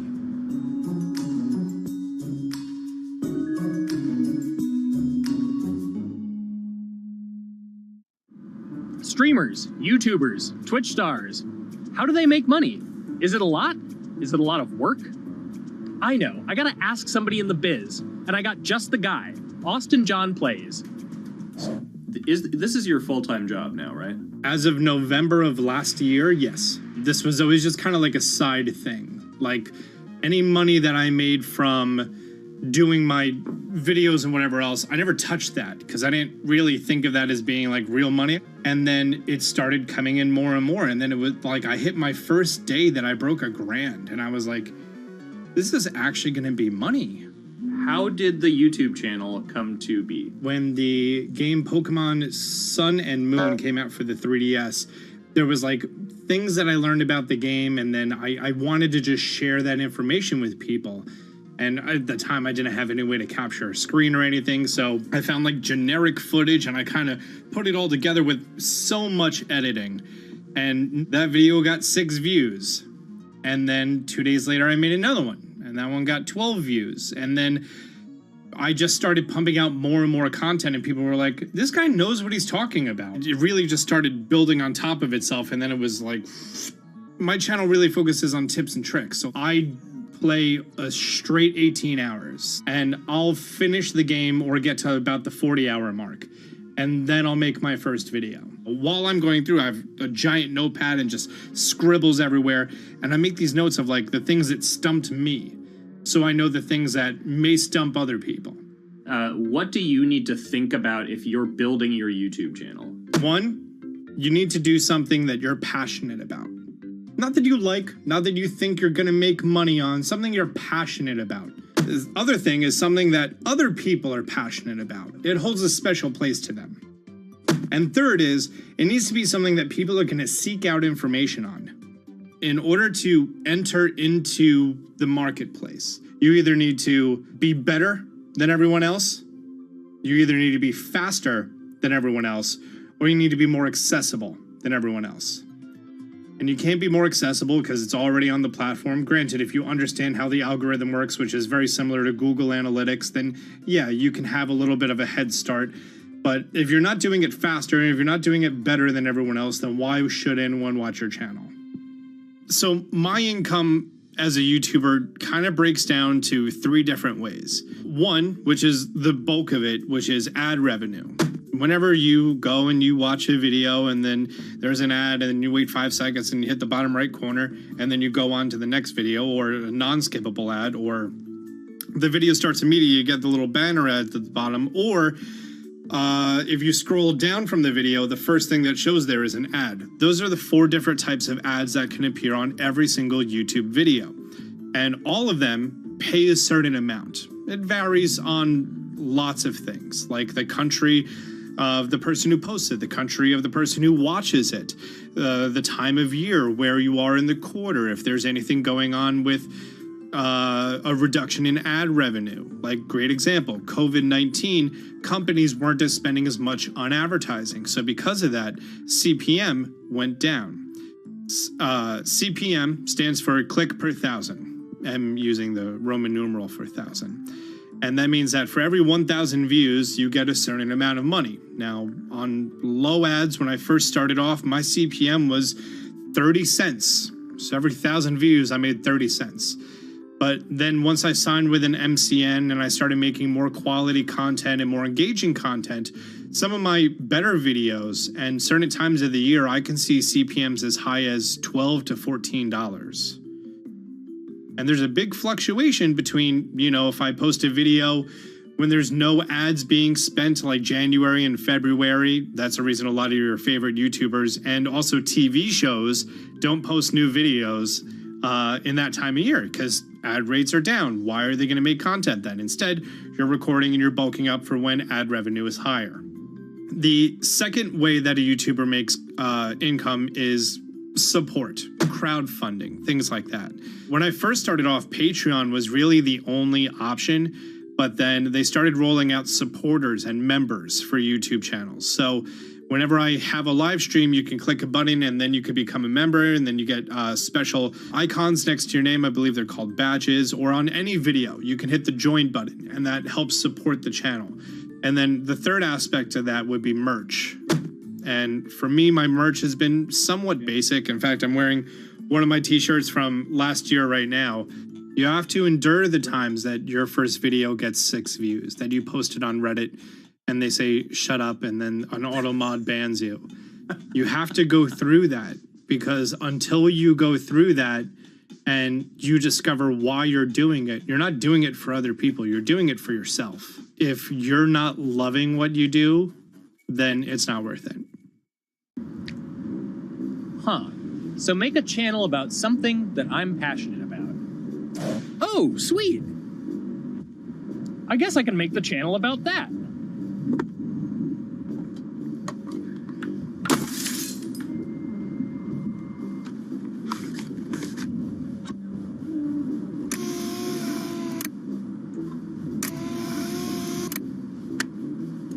Now, how do I grow an audience? How do I get popular? It's all about diversification, right? You have to have a massive Twitter following. You have to have a massive Instagram following. You have to have a massive YouTube following. Of course, you have to be on Twitch, which is the key platform. But basically, any way you can get in front of your audience, you can engage with your audience, is going to drive those clicks, which ultimately drives the advertiser revenue that you get back from all of these platforms. It's me and Dan playing video games and talking in a funny manner over them. They're not just people who are good at games. They're actually people who are good at online engagement, online entertainment, first and foremost. You have the right to remain stylish. Anything you wear can and will be used against you in the court of fashion. The streamer is either very, very talented at the game. The best player in the game is generally going to draw a crowd because people like watching people who are very good. On the other hand, they're either very, very good or funny, charismatic, whatever it is on that side. Oh, no. You know, it becomes more of a show where they talk about other things outside of the gaming world, and gaming becomes really just a backdrop and an excuse to engage with that audience. There were those weird, like, Ronald McDonald, like, straight to VHS movies. You remember those? I'm personable, I'm chatty. I would kind of, when boring things were happening in the game, I would ramble on about, movies I'd watched or books I'd read and, or conversations I'd had and stuff like that. And so I think being personable was a big part of that. It's not just getting on and playing games. It's getting on and being an entertainer. You are putting on a show. All right, now let me go ahead and grab the samurai sword that every gym has. Okay, he's dead. To have a larger audience and to have that audience, I think, stay with you, you have to bring something extra. You have to find your niche. You have to find what works and what connects with the audience and what makes them laugh and what makes them keep coming back. You gotta make it a little more exciting, all right? Throw in a hanging bishop. Have everybody in suspense for a moment. I think the real most important thing is to just get used to being on camera. Like in any sort of performance thing, is get used to talking on camera. My first few videos were terrible, but because I sat down and did it for 6 to 8 hours a day, I just got used to talking and I got over that uncomfortable hump. If you go into Twitch purely with the expectation that you're going to make money, make a job out of it, have all this growth, and it's going to be great, you're probably going to burn out prior to getting to that point because there's very little payoff for a long time, right? Like multiple years generally before you really start to see a payoff. And so, those first few times you're streaming, nobody is there. One person shows up every 30 minutes, says hi, maybe, and leaves, right? Like, it's very discouraging, I think, for a lot of people.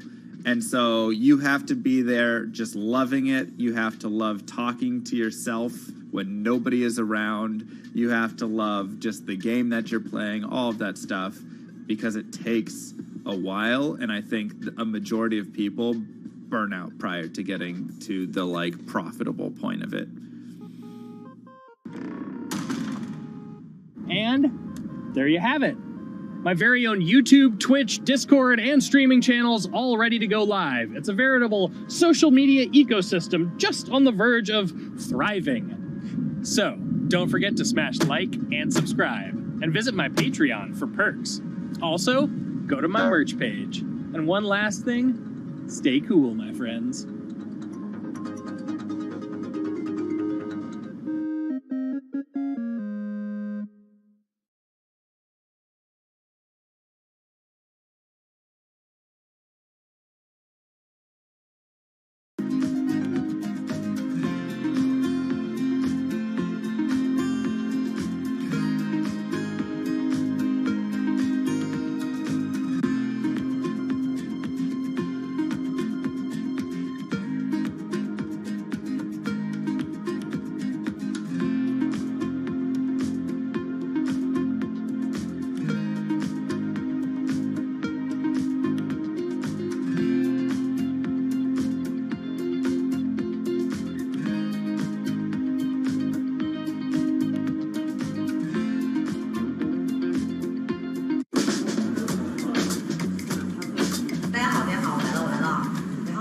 This is live stream shopping, one of the hottest trends in China.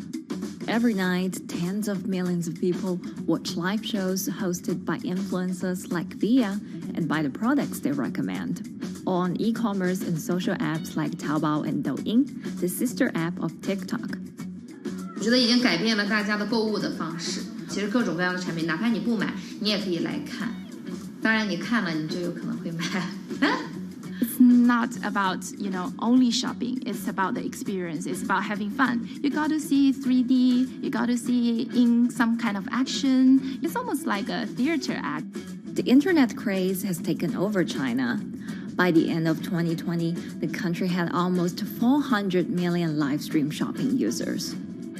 China's live stream e-commerce market has also grown dramatically, with an estimated value of $161 billion in 2020.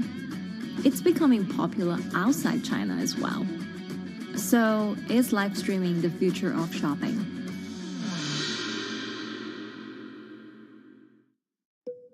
Live streaming is not a new thing. In China, it started in 2015 with the rollout of 4G. And it was first used for entertainment and socializing. Many live streamers performed for their followers or chatted to them, making money by receiving virtual currency and gifts. In the West, live streaming is mainly the domain of avid gamers. In China, it's broken into e-commerce. China actually has a very big e-commerce empire, so it uses these super apps, what we call that you have payment, you have search of information, you have recommendation system, and you have huge amount of goods available on the platform, and as well as a lot of consumers. So with this advantage, they merge these features of live streaming to make the influencers actually sell goods. Here is a perfect choice: nice neutrals, beautiful print, nothing overwhelming, and the warmth and comfort of flannel. This is item. Traditional TV shopping involves a one-way direction, whereby a host introduces a product, demonstrates certain things, and say, call this number or something. But live stream shopping is live. That in itself is a very, very big difference. It causes different psychology. And live stream shopping is a very entertaining way of actually engaging someone else. When you shop, actually, this live streaming video will continue. It will minimize into a corner, and you can buy the items and pay all on the same app. And after that, the live streaming screen will just enlarge by itself, and the promoter will come back to screen. So it's very convenient. Taobao, one of China's biggest e-commerce platforms owned by tech giant Alibaba, added a live streaming function in early 2016. In the following years, other e-commerce and social platforms like JD and Douyin also integrated this feature. 开头的时候还是有很多的挑战的，对画面的这个流畅，然后是否能够很真实的去还原商品，它其实在这个上面是有很高的这个门槛跟技术的这个卡口在的。不管是我们的这个用户的接受度，还是商家的这个上手的这个难度都很高，但是这几年下来，基本上难点在不断被突破的。Over $70 billion worth of goods was sold via live stream on Taobao in the year through March 2021. Latest surveys show that over 60% of live stream users in China were watching shopping shows, and over 65% of them shopped at least once via live stream. In 2020, live stream shopping got a huge boost during the pandemic, when millions of people were in lockdown and many retailers were pushed online. People, during the lockdown, felt like there's a need for more social interactions. This live platform creates an interesting kind of environment that gives people the sense that I'm actually interacting with you. And then live stream shopping brings in a lot more variety of things that people could buy and satisfy, the sense of losing control, especially during the pandemic. At the heart of this craze are the top influencers who have tens of millions of followers and sell products worth millions of dollars every night. They often use their star power to get bargains from retailers, which in turn boosts their own sales and influence. So if you think about China's live streaming, you have to know the king and queen of the influencers. the queen of live streaming, Via. She is actually having the biggest viewership and the biggest sales volume for a long time on Taobao platform. She can sell everything from like Gucci sunglasses, lipsticks, homes, and cars. One time she offered her followers to go on a Tesla ride with her, and she even, for once, sold a rocket launch in her live streaming room for 40 million yuan. 接下来我们真的要上火箭。The king will be Li Jiaqi, more widely known as Lipstick's brother. He used to be a cosmetic sales before he turned into live streaming e-commerce, and he knows a lot about the cosmetics. So he's the one that will actually put the lipsticks on himself when he's on the show. Top live streamers like Via and Li Jiaqi have become celebrities in China and can earn millions of dollars a year. Although not everyone can be as popular, mid-ranking live streamers like Tiffany still earn a good income through sales commissions. 如果说单从收入方面来讲的话，那主播的收入是比普通的工作要高很多。但是呢，主播这个工作时刻对身体，包括对精神都有很大的一个考验的。就是每天需要集中精力，然后长达5-6个小时，这种状态是很累的。而且这5-6个小时的话，你是脑子是不停的，然后嘴巴是不停的，然后手也是不停的，眼睛也是不停的。像我们做主播，不是说单一的只做直播一件事情，然后还会有选品的一些工作，然后还会有一些其他的事情排在里面，其实是没有个人生活的。那我觉得增强粉丝影响力的话，不是说某一件事情。可能今天做了什么事情你就增大了影响力，而是每天不断的内容的输出，粉丝不断的可能对你的了解，慢慢的信任你。里面有芝麻酱的味道，如果吃不习惯的话就慎买。A lot of successful live streamers are generally very good at communication. They're very good at articulating very simply what a product does, what a product doesn't do. In order for them to sell, they need to be trustworthy and appear trustworthy, and they need to, show in some ways that they're authentic, right? So for Via and Li Jiaqi, they are able to articulate that quite a bit through their body language, through what they say. For example, Li Jiaqi will also sometimes say bad things about certain products because to him that's his honest opinion, and sometimes people want to hear that. And so they seem very credible, they seem very trustworthy, and don't forget, they're also very entertaining and very interesting. If you're familiar with Li Jiaqi, he won a Guinness record for like the most lipstick applications to models in like 30 seconds. So if you're able to create a lot of buzz with interesting things that you do, people who may not want to buy lipsticks will also stream in just to watch what he does. And then from there, you might get hooked. 这就是一般女生出门的时候涂的口红的颜色。Live streamers also use sales techniques such as limited time or supply. This sense of scarcity can often encourage viewers to buy. The platform in itself creates and enhances some of these things because you see it live. Something we call social proof has taken over, meaning that, hey, other people are interested, other people are joining in, other people want the same product. And they add it in the chat and they ask questions and they say, oh, I want this too. What happens then? It makes the whole product even more scarce. But it's not just influencers. Local farmers, luxury brands, even mutual funds have also started their own live stream shows. Working with very top-tier live streamers can be risky. It's not necessary that the benefits will end up with the brand. So we see company executives opening their own shows. And we see like P&G have their own sales room, which runs shows every day as well. We also have like local governors in like small towns to sell their agricultural products. So the live streaming is definitely transformed the way product owners can think about how to reach their consumers, and it enables a lot of players to actually sell. Live stream shopping is going global. Merchants in Southeast Asia have embraced this trend.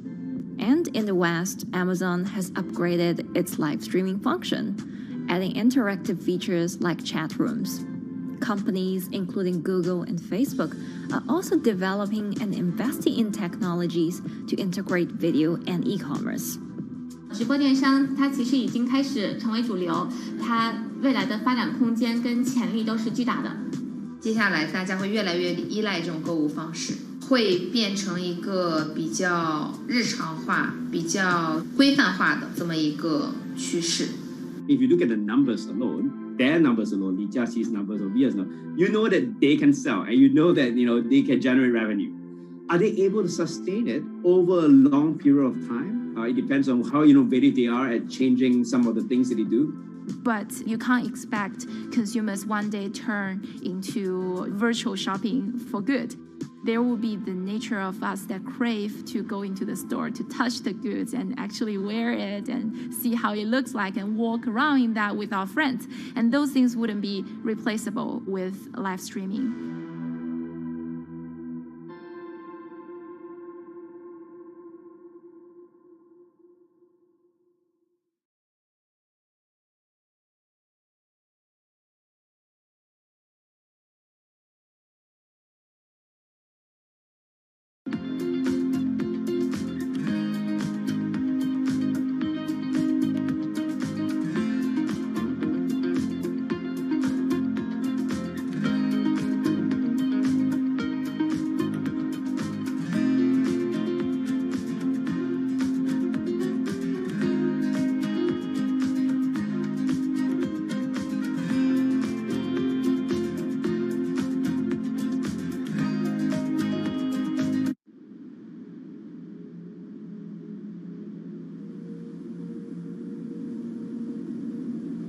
You could imagine that the oceans are actually the largest battery.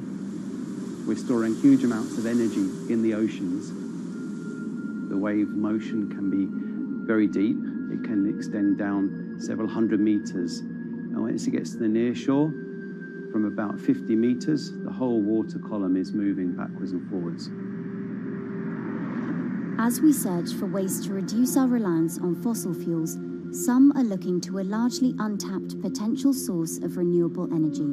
In theory, waves off the coast of the United States alone could generate over 2 trillion kilowatt hours of electricity a year, enough to power more than half of the country. Waves intensify and subside not as quickly as the wind, and that means that it can produce a smoother power generation curve. One of the potential advantages of wave energy is that it could act as a complementary source of power compared to other renewables on the grid if it were to be scaled up to commercial scale.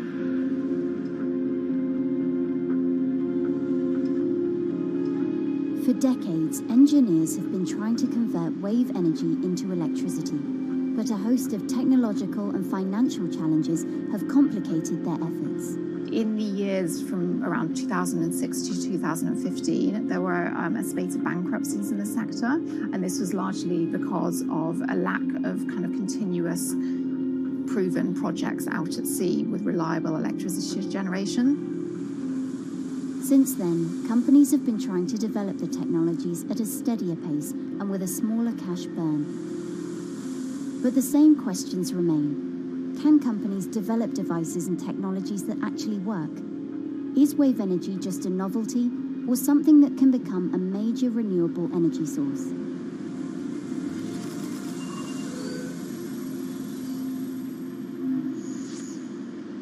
The sea is a very challenging environment within which to operate a power project. So seawater is corrosive and conditions are very rough. So this means that power projects don't have a very long lifetime, and it increases operating and maintenance costs. Partly because of that, many early wave energy projects hit rough waters, such as the Palamas Wave Energy Converter in Portugal and the Isla Limpet project in Scotland. But that hasn't stopped others from trying. Companies are focused on testing projects out at sea, proving their durability, trying to raise capital and bring down cost. The sector hasn't really converged around one single technology design, and companies are kind of undecided about which design works best.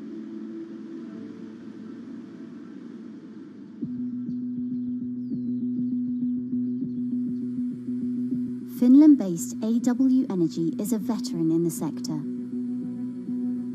The first proof of concept of the company's device was made in the 90s after diver Rauno Koivusaari observed the strong back-and-forth movement of a hatch cover in a shipwreck in the Baltic Sea. The waves are generated far from the coastline, so the wind blows on the surface of the water, causing the water particles to rotate, and that rotation extends deep down below the surface, and the waves can be very long. They can be several hundred meters long, and as they come into the near shore, this rotational energy turns into an elliptical energy, and eventually backwards and forwards, as you probably noticed if you've been swimming on the seashore in large waves, you're pulled in and out. That's the energy that we're extracting. There's a sweet spot where we deploy, so around 10 to 15 meters of water depth. That's where there's still strong wave energy coming in. After years of research, prototyping and testing, the company has deployed Wave Roller, a 350 kilowatt device in the waters of Portugal. Wave Roller has an 18-meter wide and 10-meter high steel panel fixed to the seabed via a floatable foundation. The panel moves back and forth with the waves, capturing the energy. It's submerged in the depth of 15 meters, so it's protected from the extreme waves. We generate electricity by capturing the movement with hydraulic circuitry in a machine room underneath the surface. That hydraulic energy we turn to electricity with hydraulic accumulators and hydraulic motors, and also a generator. The Wave Roller has survived large waves at sea for over a year and delivered electricity via an underwater cable to the grid in Portugal.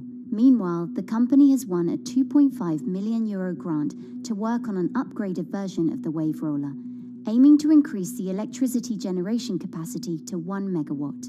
The upscaled device would have a bigger panel, 2 power takeoff units, and improved software to control the energy production. We have taken into use a wave prediction algorithm that kind of tells us what kind of waves are coming in to our device. That gives us few seconds to prepare for capturing more energy, and the difference in that is significant. Our future plans are to deliver technology around the world. So I'm hoping we can be working on delivering technology to projects in Asia and also in the American continent as well.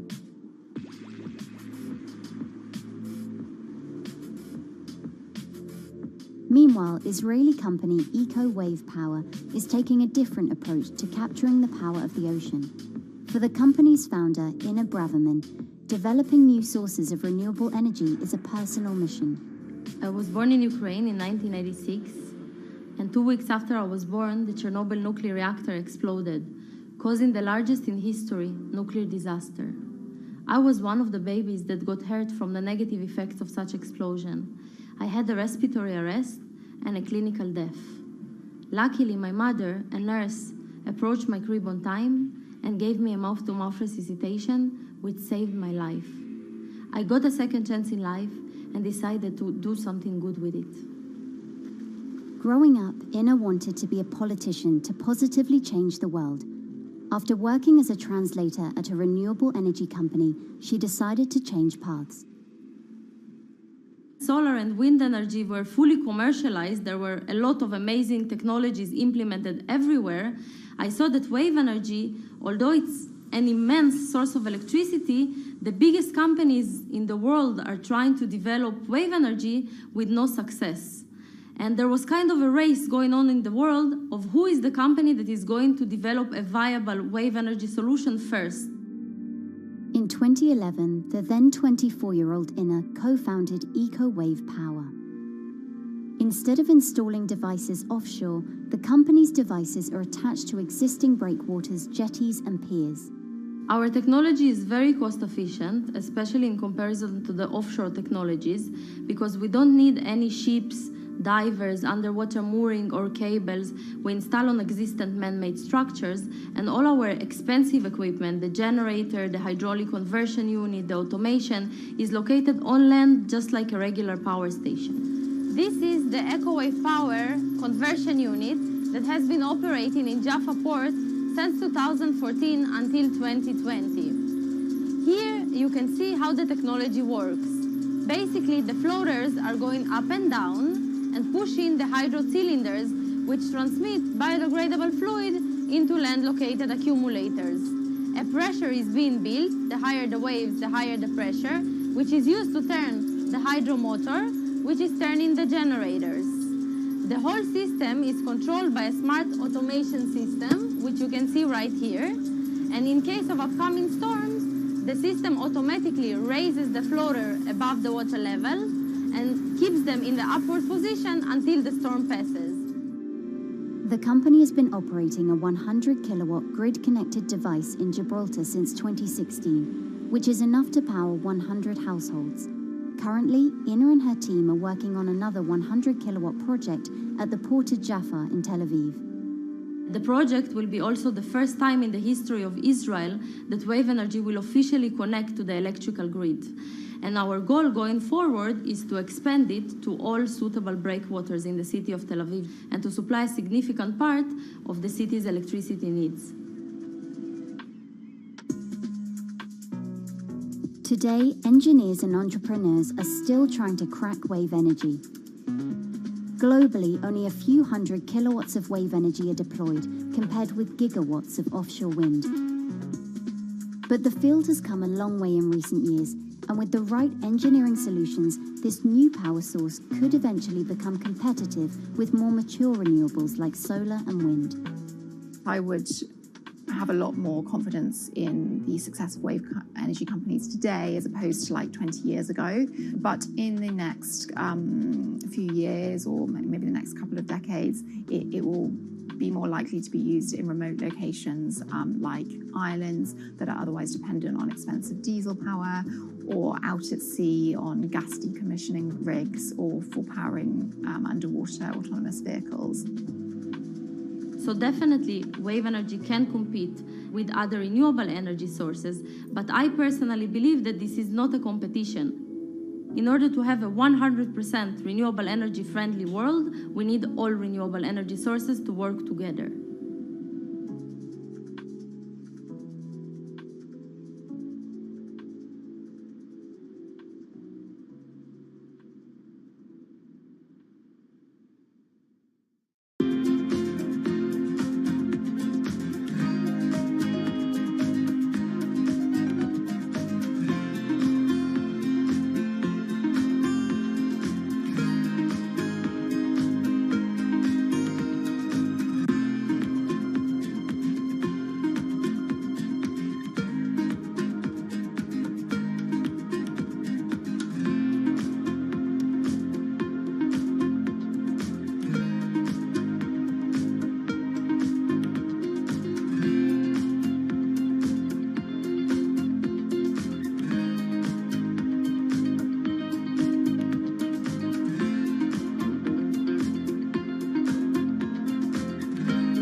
Who are all these people from?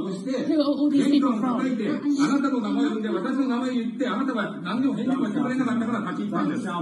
So can you please tell me? I'm not going to... please wait. You know, I've covered a lot of companies. I've covered a lot of Machiavellian companies where, you know, people play rough. I don't think I've ever seen anything on the scale of Nissan. He is making you, but you act from this side. I mean, it's corrupt. The system is... One of the most dramatic elements was Ravinder Pasi's home being raided by court officials in Yokohama. You scared my wife. You scared my children. I worked in Nissan for 16 years. So Rav Pasi's journey into the darkest recesses of the Japanese corporate world started when he was the general counsel, the highest corporate lawyer position in the company. In the past few minutes, Nissan has revealed that its chairman has been arrested after allegations of serious misconduct. He was tasked with investigating Carlos Ghosn. And he was told, conduct an internal investigation and get to the heart of the matter. And then along the way, he started to notice serious conflicts of interest. He is one of the few people who knows an extreme amount of detail regarding the alleged crimes by Carlos Ghosn, and he's now ready to tell his own story on the record about some of the events that happened.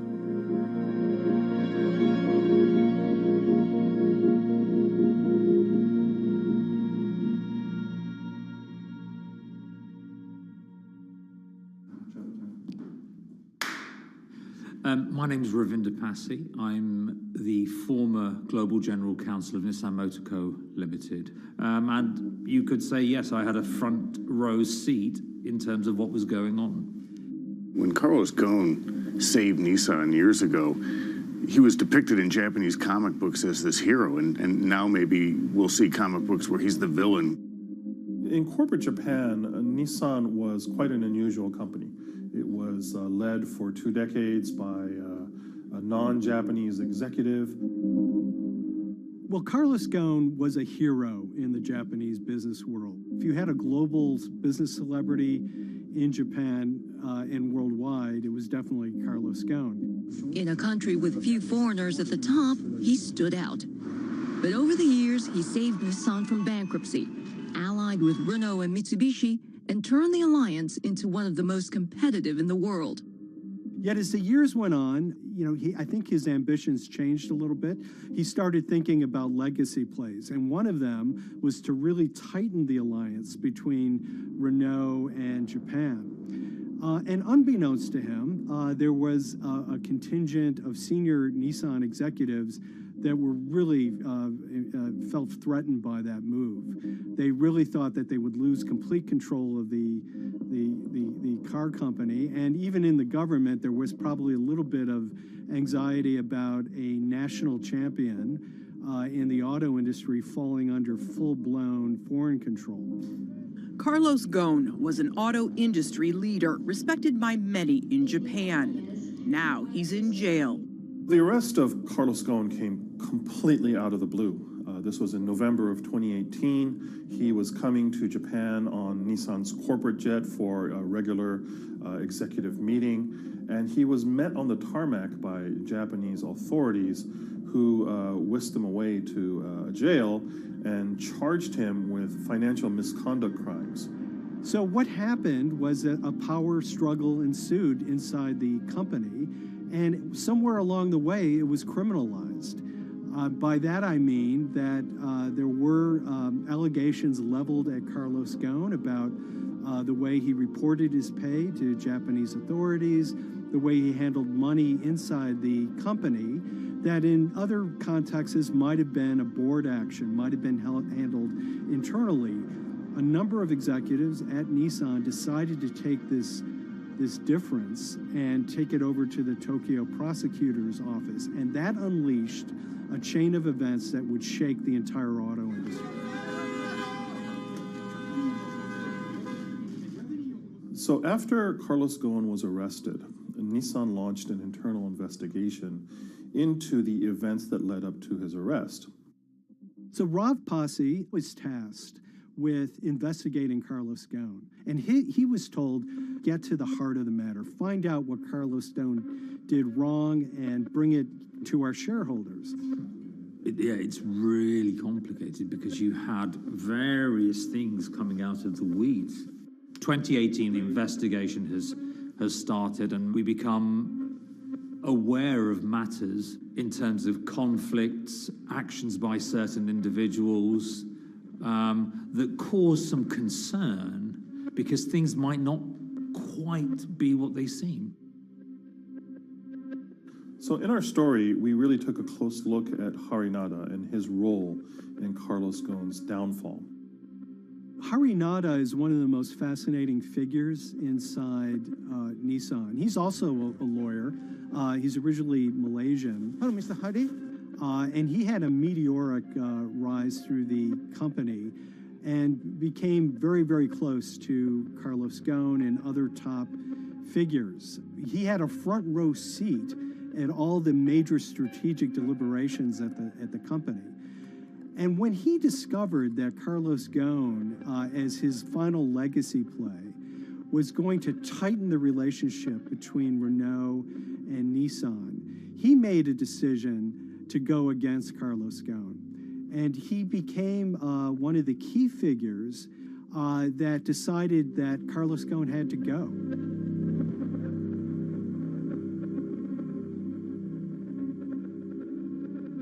Harinada was somebody who actually recruited me into the company. So I have a long-standing relationship with him, or did have a long-standing relationship with him. For many, many years, he was a mentor. I had doubts about the credibility of the process right at the start. Harinada had a plea deal with the Tokyo prosecutors. Now, that suggests he was intrinsically involved in some of the wrongdoing, or the allegations of wrongdoing, and it just didn't smell right, just doesn't sit right. So there was a basic conflict of interest. In other words, Harinada had to deliver results to Japanese prosecutors to avoid his own criminal liability, and he's accusing and leading the investigation of Carlos Ghosn. Some of the people who had been involved in the original alleged crimes were also looking into the affairs themselves. Ravinder Pasi began pointing out some of these conflict of interest issues. And the reason for that is essentially his concern was for the company.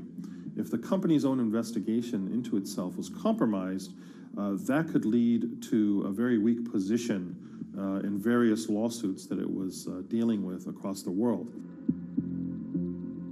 I had discussions with Harry, discussions with the statutory auditors about these conflicts, discussions with HR about some of these conflicts, because at that point, we reported into him. You know, at the time, everything was quite, as you can imagine, it was, we've got to do this, we've got to do that, we've got to move fast.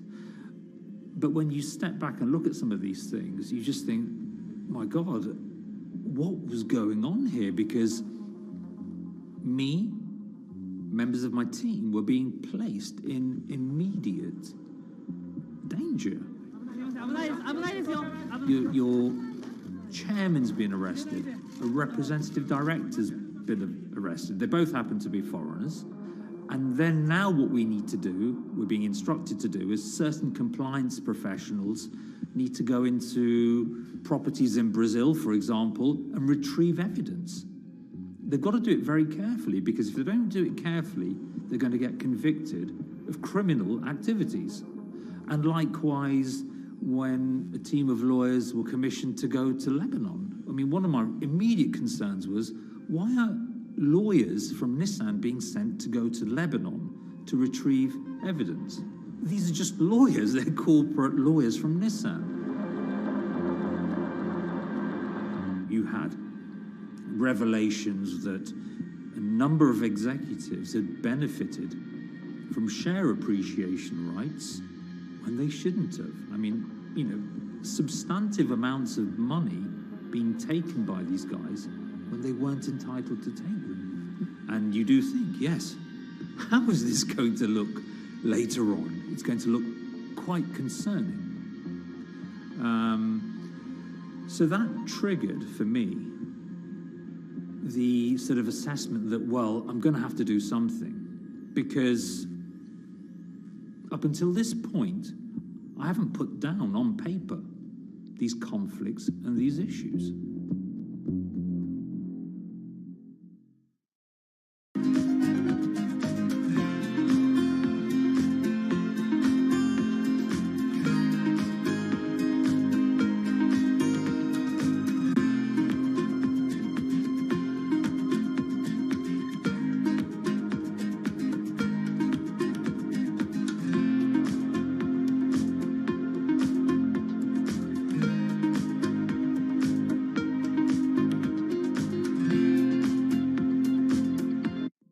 So Rav Pasi makes a fateful move. He writes this letter to the board listing every suspicion he has in great detail, backed up by evidence, backed up by memos, of why this internal investigation had serious problems. He sends the letter to the board, and it's crickets. He doesn't hear much of anything. Nothing happened thereafter. Nothing at all. Just like it just gone into a black box. And he began to suspect that there was a desire, even at the highest level within Nissan, to kind of sweep these conflicts of interest under the rug. Unfortunately for me, I think, again, with hindsight, people must have thought that this is the nail that's sticking out, and we can't have this. Within 3 days of me submitting that to the board of directors, that letter to the independent board of directors, I was removed from the Ghosn Executive Conduct Matters. I was then told that I could not attend board meetings anymore. And up until that point, I had attended every single board meeting. I was then also told that after 8 years of being in Japan, I'd be going back to the UK. It eventually transpired that I'd be the VP of Projects and Transformation, managing a team of 3. So you can imagine what this feels like at this stage. Almost an arbitrary removal from Japan, where I've lived for 8 years, had 3 children there, my family has grown up, and we've been settled there, having a few months earlier been promoted to vice president at a global level, to being almost demoted. So Pasi was essentially being reassigned to get him as far away from the internal investigation as possible, and also to a certain extent in retaliation to some of the issues that he brought up regarding the internal investigation and Harinada. What happened to Rav Pasi can be seen as a series of corporate humiliations. I mean, first of all, his immediate responsibilities were taken away from him. Eventually, he lost, the coveted general counsel title. But it didn't stop there. Toward the end of his stay in Japan, Rav and his wife were convinced that they were being followed. During that period, I'd noticed that whilst driving my car, I'd have other cars following me. First time I noticed this was around mid-March, and I was driving, I can't remember where I was going, but this grey van, small van, just literally started following me. And I noticed that there was somebody in the car taking pictures. And lo and behold, we were absolutely being followed either by people on foot or other individuals, 2 or 3, normally 2 burly men in a car, different cars at different times, following us around. They were following the family as well. And, given I'd seen the Nissan security department behave in a very, very egregious manner with others in terms of following and surveilling, I was very concerned as to what they were doing and who they were giving this information to. Because if they're giving this information to the authorities, you do think, why? What's going on here? I mean, this is just not normal behavior. And this all culminated in a rather dramatic event in the middle of 2020. Who are you people? Where Nissan had hired a legal team and had obtained an unusual court order from the district court in Yokohama to basically do a search of his home and seizure of his corporate laptop and phone and other documents. If you don't let us in now, we have to break this key. So it's a pretty extreme way to treat someone who had spent 16 years at the company. These people have all come in. We don't really know who they are, apart from the fact that I've been shown a badge that says the Yokohama Court. And they're here to recover a laptop and a mobile phone. It was even more weird because I'd highlighted to the directors that certain Nissan executives were trying to recover this laptop and this phone whilst I was still in Japan.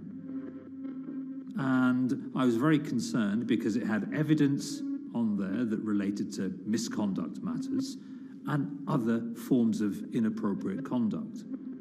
It was just another form of intimidation, another form of harassment, forcing me almost to leave the company and the country. Because once they'd retained and obtained these items, we were still followed, which, again, I just couldn't understand. What is the point of doing that? You know, this isn't a car company. This is not the KGB.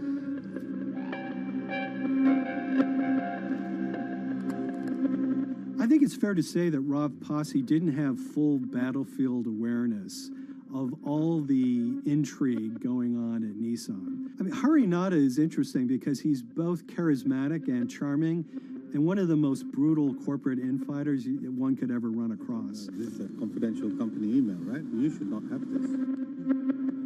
If he had fallen into line, he would probably still have his job at Nissan, be paid very well, and continued his work. A career that he spent 16 years building at Nissan is irretrievably broken. It's been smashed to smithereens. He and his family paid a huge price, certainly. But in terms of being able to sleep at night, I think he's come out ahead. I highlighted issues to the highest levels of the company so that they could be dealt with appropriately by those in charge.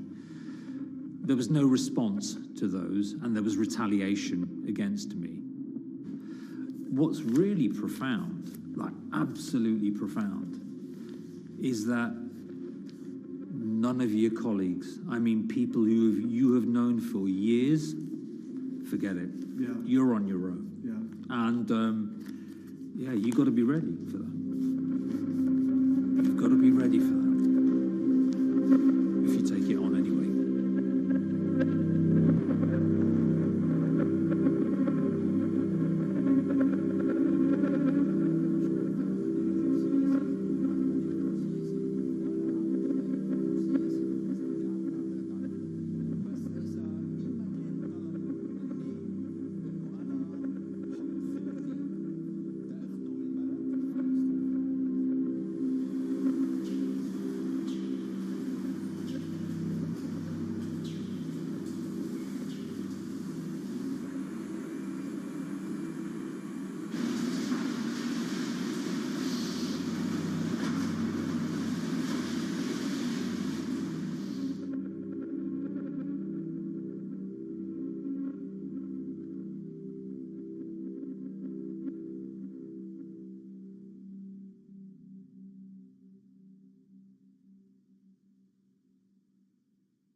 This is the awful truth.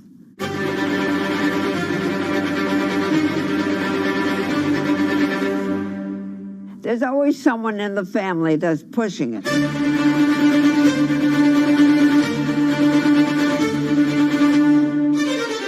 This lady does not deserve to be taken advantage of, especially at your age with your own grandchild. Yeah. My grandma is having to sue them I'm testifying against them. Nobody's talking. They're one floor below right now. I get afraid to go on the elevator. It's sad that it had to devolve to this. It's like a soap opera to me. It's a very sad thing. It's a family feud. A family feud.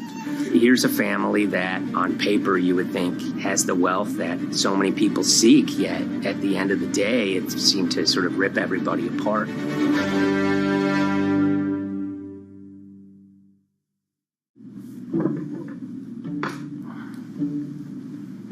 My name's Tom Schoenberg. I'm a senior reporter here at Bloomberg News, cover financial enforcement. I was approached by someone close to the Schottenstein family and asked whether or not I would be interested in writing about Beverly Schottenstein and this case that she had against JP Morgan. And it was immediately clear that there was a great story here to be told. So I started just, assembling all sorts of documents that the family made available to me. That included a diary that Beverly had begun writing when she started having suspicions about what was actually going on with her money. Beverly obtained her wealth from the Schottenstein kind of retail empire that has at times included Big Lots, Value City, American Eagle Outfitters, DSW Shoes. Beverly's husband died, and at which point they sold off their portion of the company, bringing them an enormous amount of wealth at around 1990. Estimates of her wealth were around $90 million. She, for many years, had that pool of money being managed by outside advisors. Her grandsons in the late 2000s had both graduated and were becoming financial advisors. She gave them a little bit to work with, and over time, her grandson, Evan, became the trustee of her entire estate. Managing sort of family money is not a conflict. In fact, some ways in wealth management, it's kind of how you get your start. It's kind of the seed that you need to sort of get going in the business. But Beverly started having suspicions that something was wrong probably in around 2016. Well, there were suspicious things, but taken separately without everyone talking about their own experiences, it was hard to really put it together.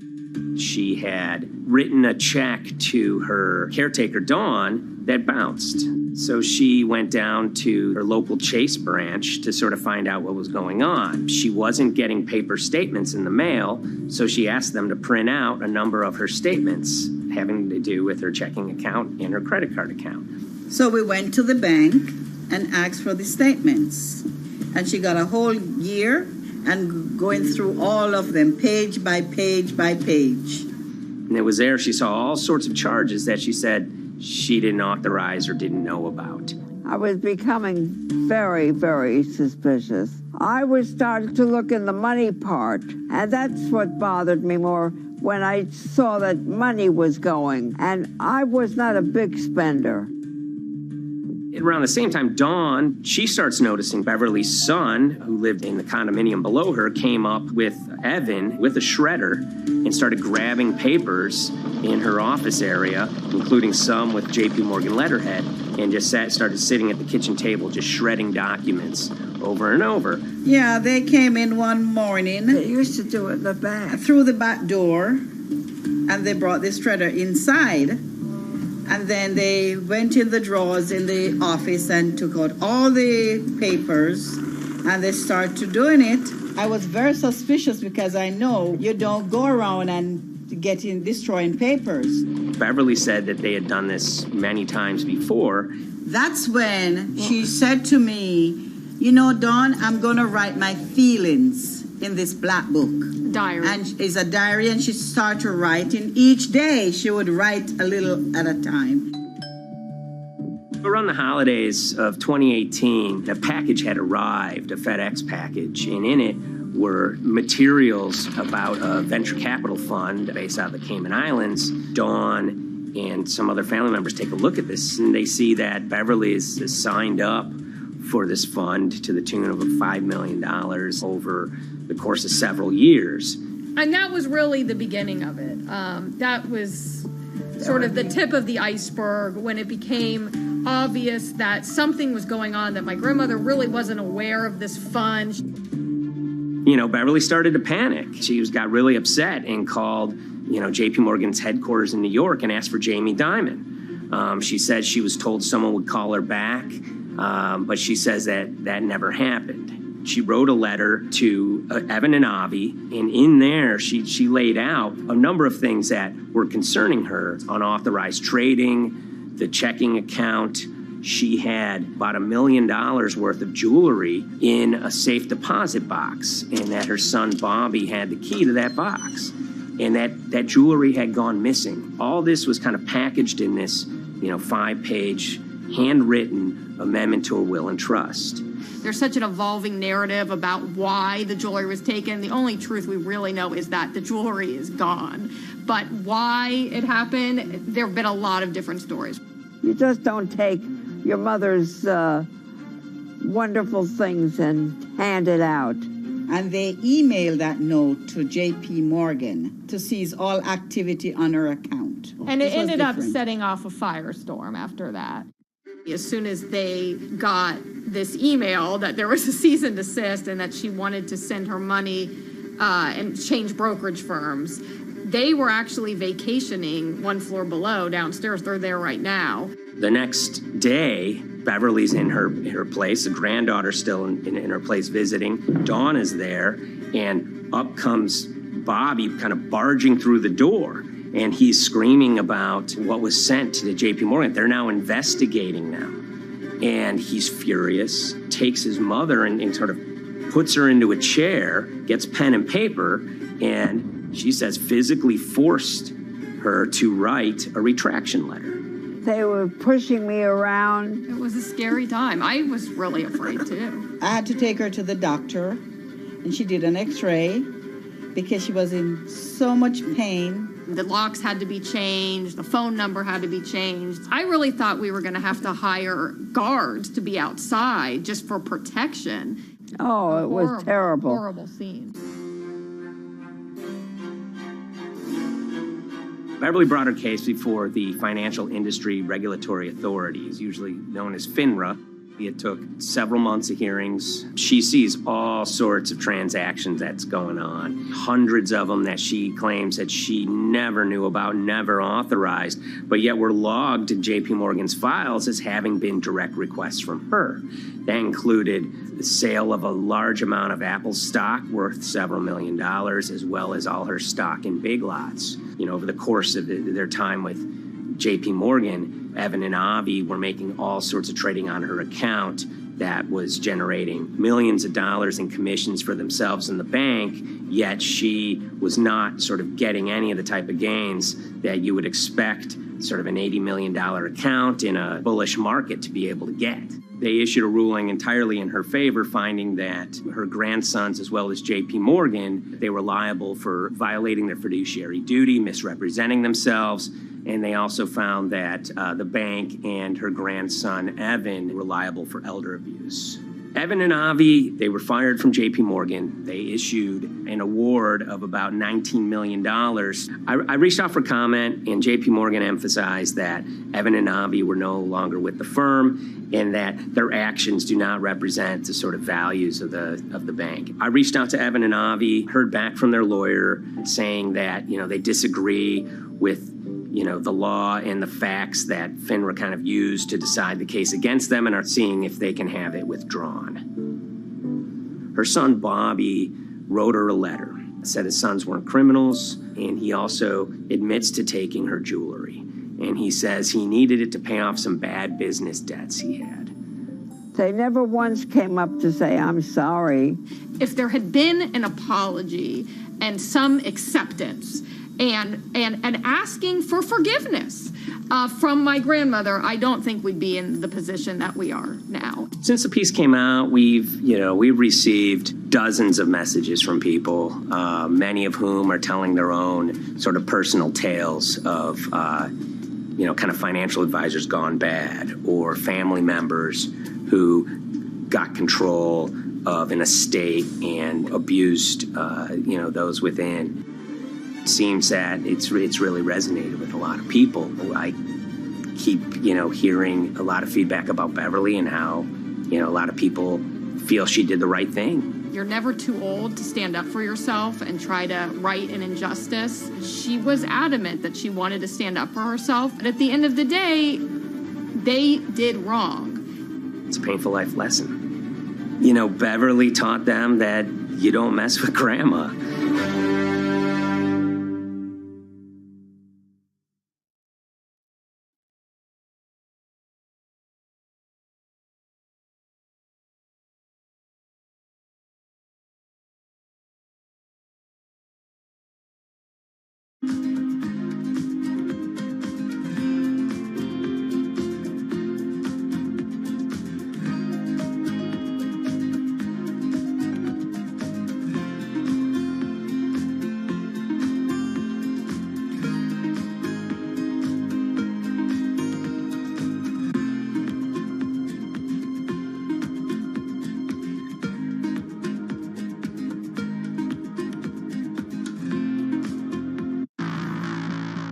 On April 20th, oil markets did something they never had before, and they crashed, went into negative territory and closed the day at minus $40. Meanwhile, in a place called Thaden Boyce in Essex, a group of 9 traders, led by a guy called Cuddles, made $660 million over the course of a couple of hours. The price of oil has collapsed to a record low. We've never really seen anything like it. WTI this morning down more than 35%. People maybe wouldn't have been so surprised if the oil price had fallen to zero, but the oil price went to minus 38. It went far lower than anyone had expected. And so lots of people in the market were saying, well, hang on, something else is going on here.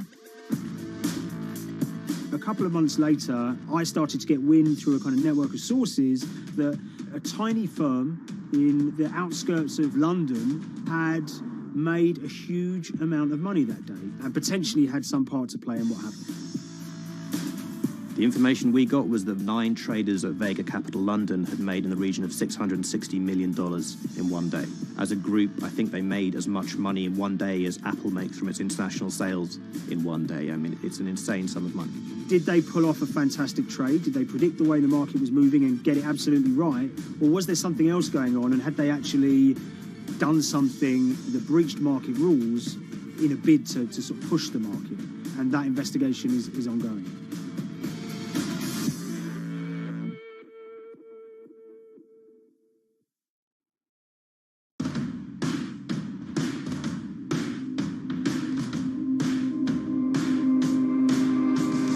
So Paul Commins is a trader who cut his teeth in the pits in the 80s and 90s. When everyone had a nickname, his was Cuddles. If you can imagine, that was a very sort of cutthroat type of world where people are doing, you know, hundreds of thousands and millions of dollar trades by shouting at each other, giving hand signals, and then sort of scrawling on scraps of paper. The culture of the trading pits in London was very influenced by the working class guys who became traders there. They weren't like the city bankers that had gone before them. They weren't usually Oxford or Cambridge. You know, they didn't wear Savile Row suits. They were ordinary working guys who happened to have a talent for trading. And a lot of them came from Essex. I think it was 400 traders in the pits, and Cuddles in his, you know, oil and gas pit was described to us as amongst the top 3. In amongst that, was very successful and made, you know, very large amounts of money as a young man. But, you know, inevitably, mechanization and the arrival of electronic markets was the kind of death knell for the pits. And in 2005, the IPE closed down. And when the pits shut down, a lot of the traders who worked there lost their jobs or quit or went to work for financial institutions. But Paul Commins decided to start his own trading collective out in Essex. Some of them are ex-pit guys, cut from the same cloth as him. Lots of them are actually sort of in their 20s, and they're his, you know, drinking buddy's son, or they're his own kids' friends from football. You know, they're young lads, hungry and ambitious, and he brings them into the fold. And fairly shortly, he's got, you know, maybe a dozen or so traders that they're independent, let's be clear, but they're all part of this collective.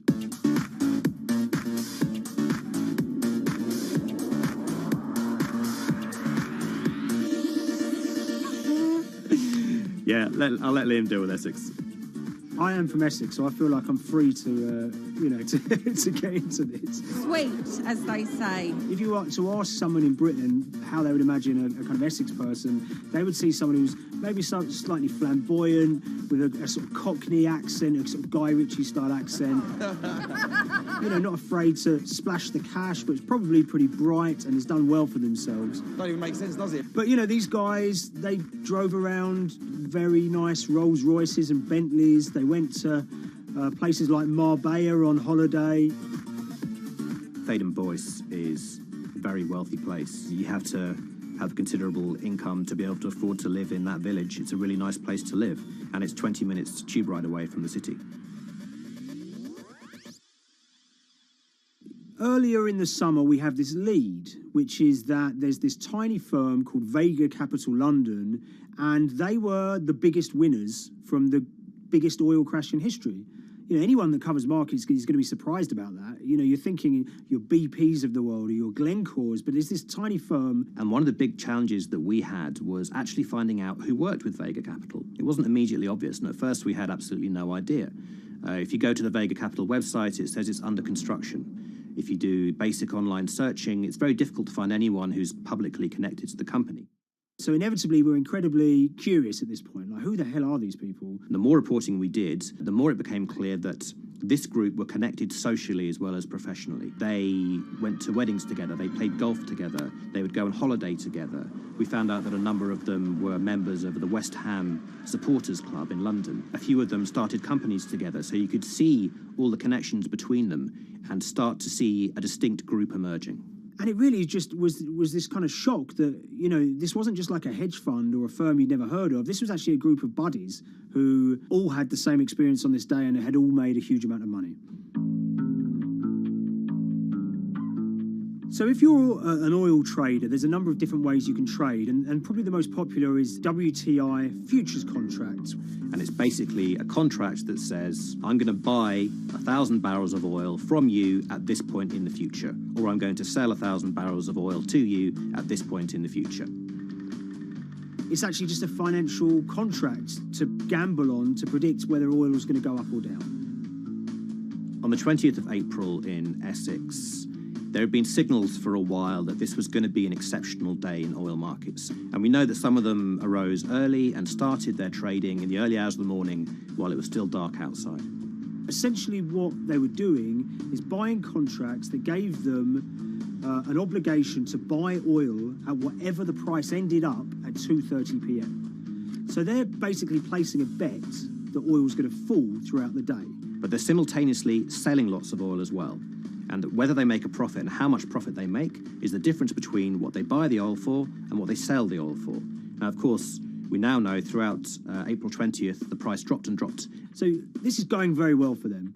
They are committed to selling oil at these prices, and the prices are continuing to fall, which means they're going to be able to offset it and buy oil at cheaper at the end of the day. Now, once it gets to kind of 1:30, 2 p.m., that's when things start to get really interesting. Suddenly there's a kind of influx of buyers and sellers, as desperation increases in the market and trading volumes go up. Now at 2:08 p.m. exactly, something bizarre and unprecedented happened, which is that oil passes into negative territory. And it fell to a record level of minus $38. We've never seen anything like it, period, in terms of the contraction of the global economy. That huge gulf between what they were buying the oil for and what they were selling it for enabled them to make more money than they ever thought possible. So their profit was the difference between minus 37 and all of these positive numbers on every contract they sold. The price of crude briefly hit minus $37 a barrel. For one group of traders operating from a small office, it was a very, very profitable day. It's important to remember this had never happened before in the history of oil trading. No one could have predicted it. I can't think of another example of where you enter a trade and you get paid on both sides. You get paid both to sell and to buy. It's unthinkable. One thing we know about the Cuddles Trading Arcade is that they were very comfortable taking large risks. And, you have to be clear, this was a large risk. Yeah, we spoke to oil traders, both people that know these guys and people that don't, and they all say that this is, incredibly risky. And that's actually what stops a lot of oil traders doing trading like this. They simply aren't willing to stomach the risk. But Cuddles and his friends were.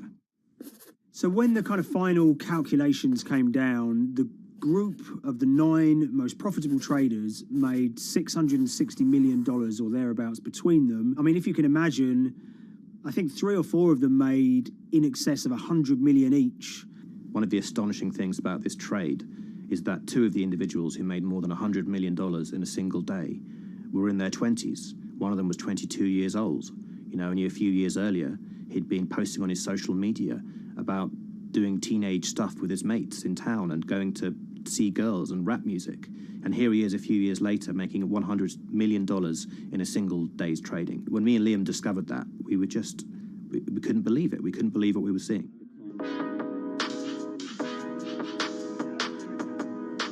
Oil trading is a zero-sum game. Anytime you're making money as an oil trader, someone else is losing it. Amongst the biggest losers were the investors in this Chinese fund, Crude Oil Treasure Fund.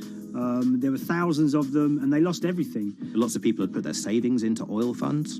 They lost money that day. Big banks and brokers who sort of stand in the middle of trading parties, they lost money that day. And another interesting thing is that oil-producing countries like Kuwait or Canada, they sell oil as an average of the WTI closing price over the preceding month.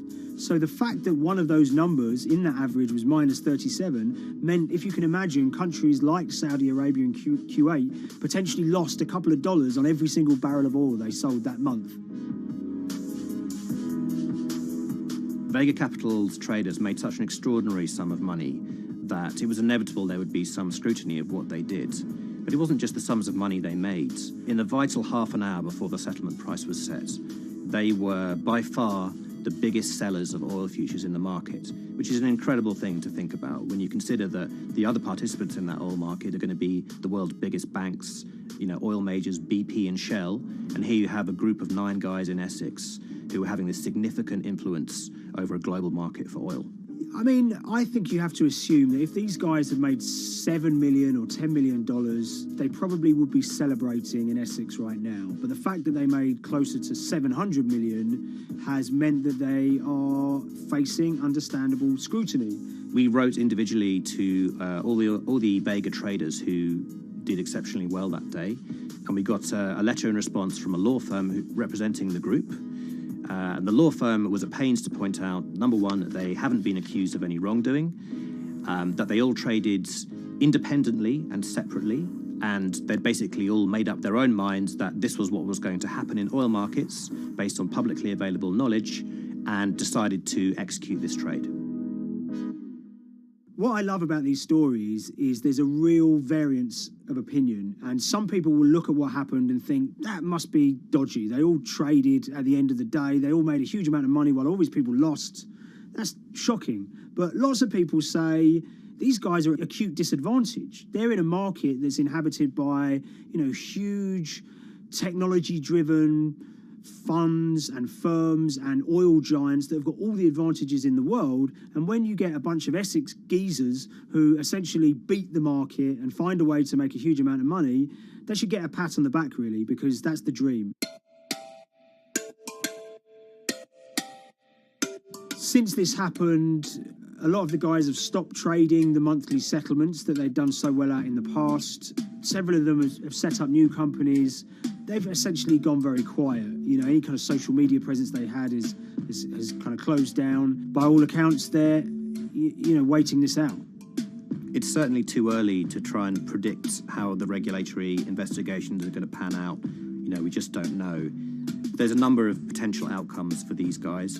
Potential punishments if there are any findings of manipulation against Vega or anyone affiliated with it might be you could be fined, you could be banned from trading, and in the most extreme cases there have even been criminal prosecutions in the past of people who have been found to have been manipulating the settlement and misconduct related to trade at settlement. There are other outcomes too. One obvious one is going to be that they're able to walk away from this life-changing trade with all the money that they made, and celebrated as heroes in the trading community. That, they'll go down as legends.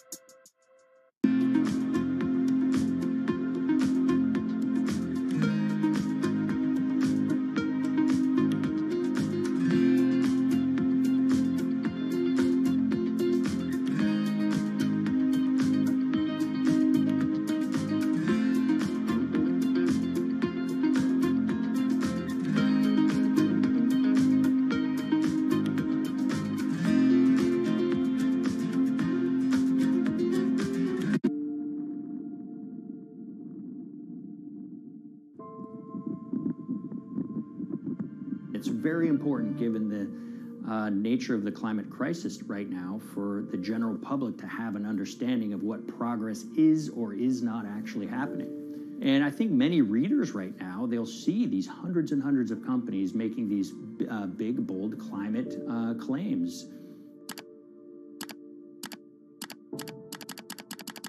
And they would be forgiven to think that, we're well on our way to meeting the emission reduction trajectory we need to be on. And the reality of the matter is we're just not on that trajectory. And a key reason for this sort of disconnect is the use of offsets that aren't doing what they claim to be doing. We have a massive potential for sort of willful blindness. We can convince ourselves of things regardless of what the facts are. And so that's what tends to happen in these cases. It's not that anybody is setting out to commit climate fraud. They sort of walk themselves into a situation and they convince themselves of one thing, and that allows them to convince themselves of another thing. But at the end of the day, they're doing something that makes no sense at all.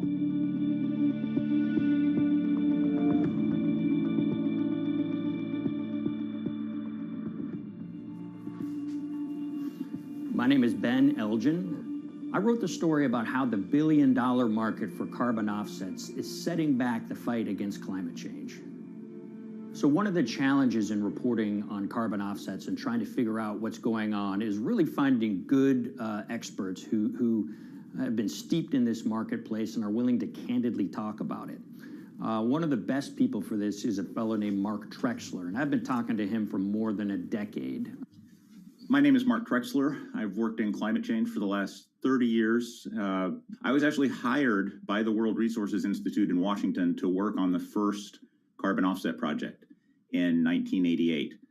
In terms of defining a carbon offset, one of the beauties, so to speak, of greenhouse gases, sort of the silver lining of greenhouse gases, when you put up a molecule of CO2 into the atmosphere, it can be anywhere in the planet in 7 days. And therefore, if there's an option to reduce emissions on the other side of the planet, and you can do that very cheaply as compared to doing it in your factory, for example, then why not pay that person, that factory on the other side of the planet to reduce their emissions? Then you are, in a sense, offsetting your emissions, and the atmosphere doesn't really see your emissions anymore. So carbon offsets have been around for quite some time, and they were actually key with these international climate agreements, such as the Kyoto Protocol, which mandated the wealthiest countries reduce their greenhouse gas emissions. The treaty was signed on the 11th of December, 1997. Decided. The business community in general saw carbon offsets as a huge opportunity to comply with whatever policies and measures might be coming down the pike on climate change much more cost effectively. We've seen a huge surge in companies making big proclamations about how they're going carbon neutral or zeroing out all of their carbon emissions. We're going to reduce our carbon footprint to net zero. Unilever is committing to net zero emissions. We can achieve a net zero emissions world. We began looking at these corporate claims of dramatically reduced emissions, and we noticed so many of these companies were using carbon offsets to achieve these aims. And as we began to look at the carbon offset projects themselves, what we found is that the environmental benefits claimed by these companies are not actually what they seem to be.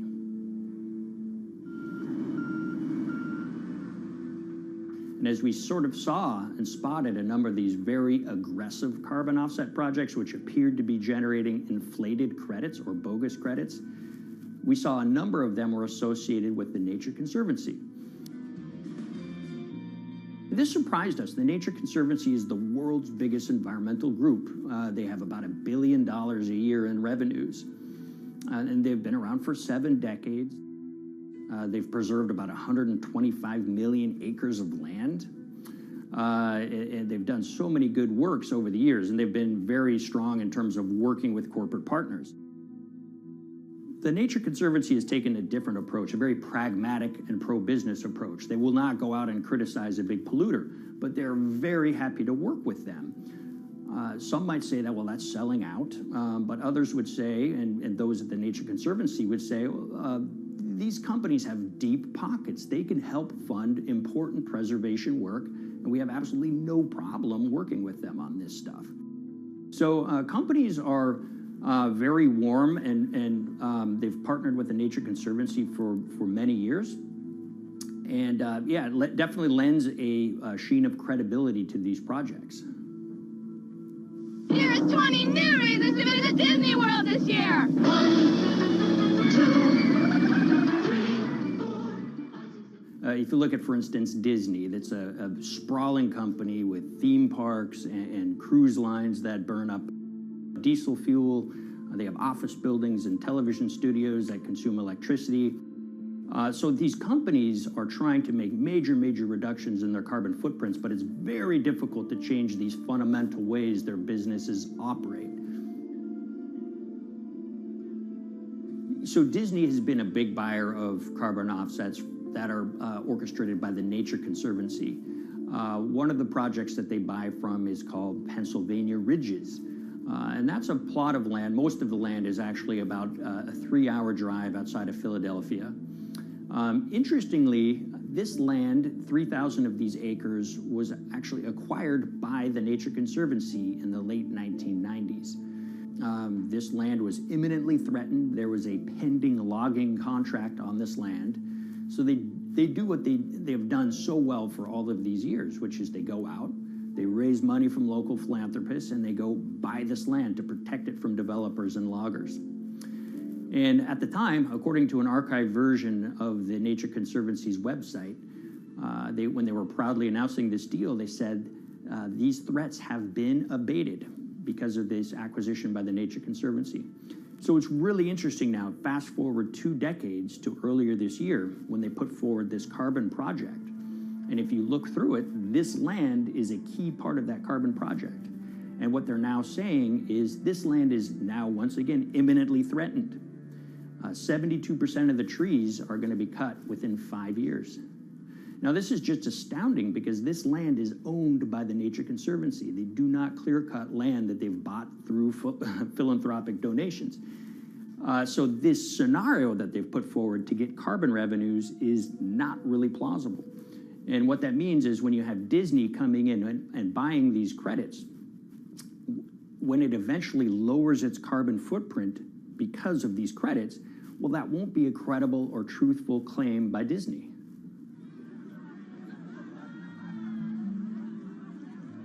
So this is an organization that truly understands the threat of the issue of climate change and is wanting to do its part to address this.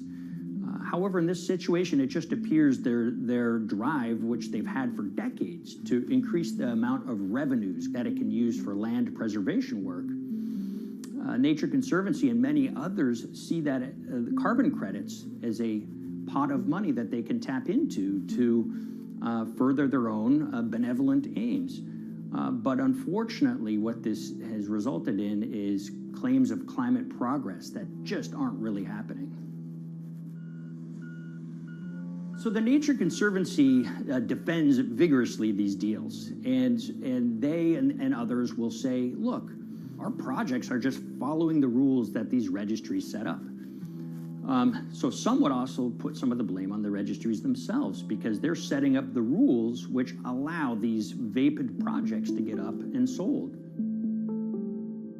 So we've reached out to all of the companies we mentioned in this story, including Disney. They didn't want to be interviewed for this story, but they all told us that, look, we have to rely on the experts out there, and those experts, they say, are these carbon registries that have been set up. Most of these Nature Conservancy deals are set up and sold on this exchange. It's called the American Carbon Registry. Now, it's the oldest of these registries that allow voluntary carbon credits to be sold. They've been around since 1996.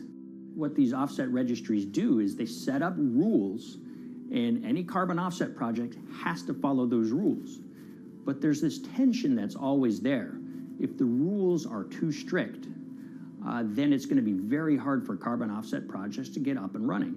So there's this balance going on where the registries want rules that attract projects, but they don't want it to be so strict where it will disincentivize projects from getting listed. One of the challenges with designing carbon offset systems is that there are normally two people at the table. You have buyers and you have sellers. And to some extent, you have policymakers, but you know, the buyers and the sellers are really the ones with the expertise, with the incentive to really participate hard, make a lot of things happen. And the challenge there is that both of them sort of want the same thing, or they're both happy with the same thing. They're happy with low-cost offsets and a lot of them, because that works for their business model. You end up, though, with nobody really representing the atmosphere, so to speak. Nobody's really representing the climate in those discussions. And so the policies end up biasing the whole system, and you end up in sort of a race to the bottom, and that's what we've seen happen. You know, when it comes specifically to the topic of carbon offsets, you know, I am a fan of carbon offsets in the sense that they can help mitigate climate change. They absolutely can. But, you know, if we're not going to do it correctly in a way that actually does help mitigate climate change, then it's nothing but a distraction. And, you know, after 30 years, you have to start wondering, is it really just a distraction? And that's really unfortunate, but that's where we are. Ultimately, what needs to happen is systemic change. You know, we're sort of nibbling around the edges with some of these different things. We need to change how we produce energy. We need to change how we transport ourselves. We need to change what and how we eat. You know, we need systemic change associated with transitioning to a low carbon economy. A lot of what we're doing today is not promoting systemic change. It's sort of trying to stick your thumb in the dike to preserve the current system. And at the end of the day, that can't really work.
The Hyperloop. There's a good chance you've heard the name by now. This is the Hyperloop system. It can take people hundreds of miles in minutes. The Hyperloop, a series of tubes that would transport people in pods at ultra-high speeds over long distances. This is a remarkable new form of transportation that can whisk people from city to city in a flash.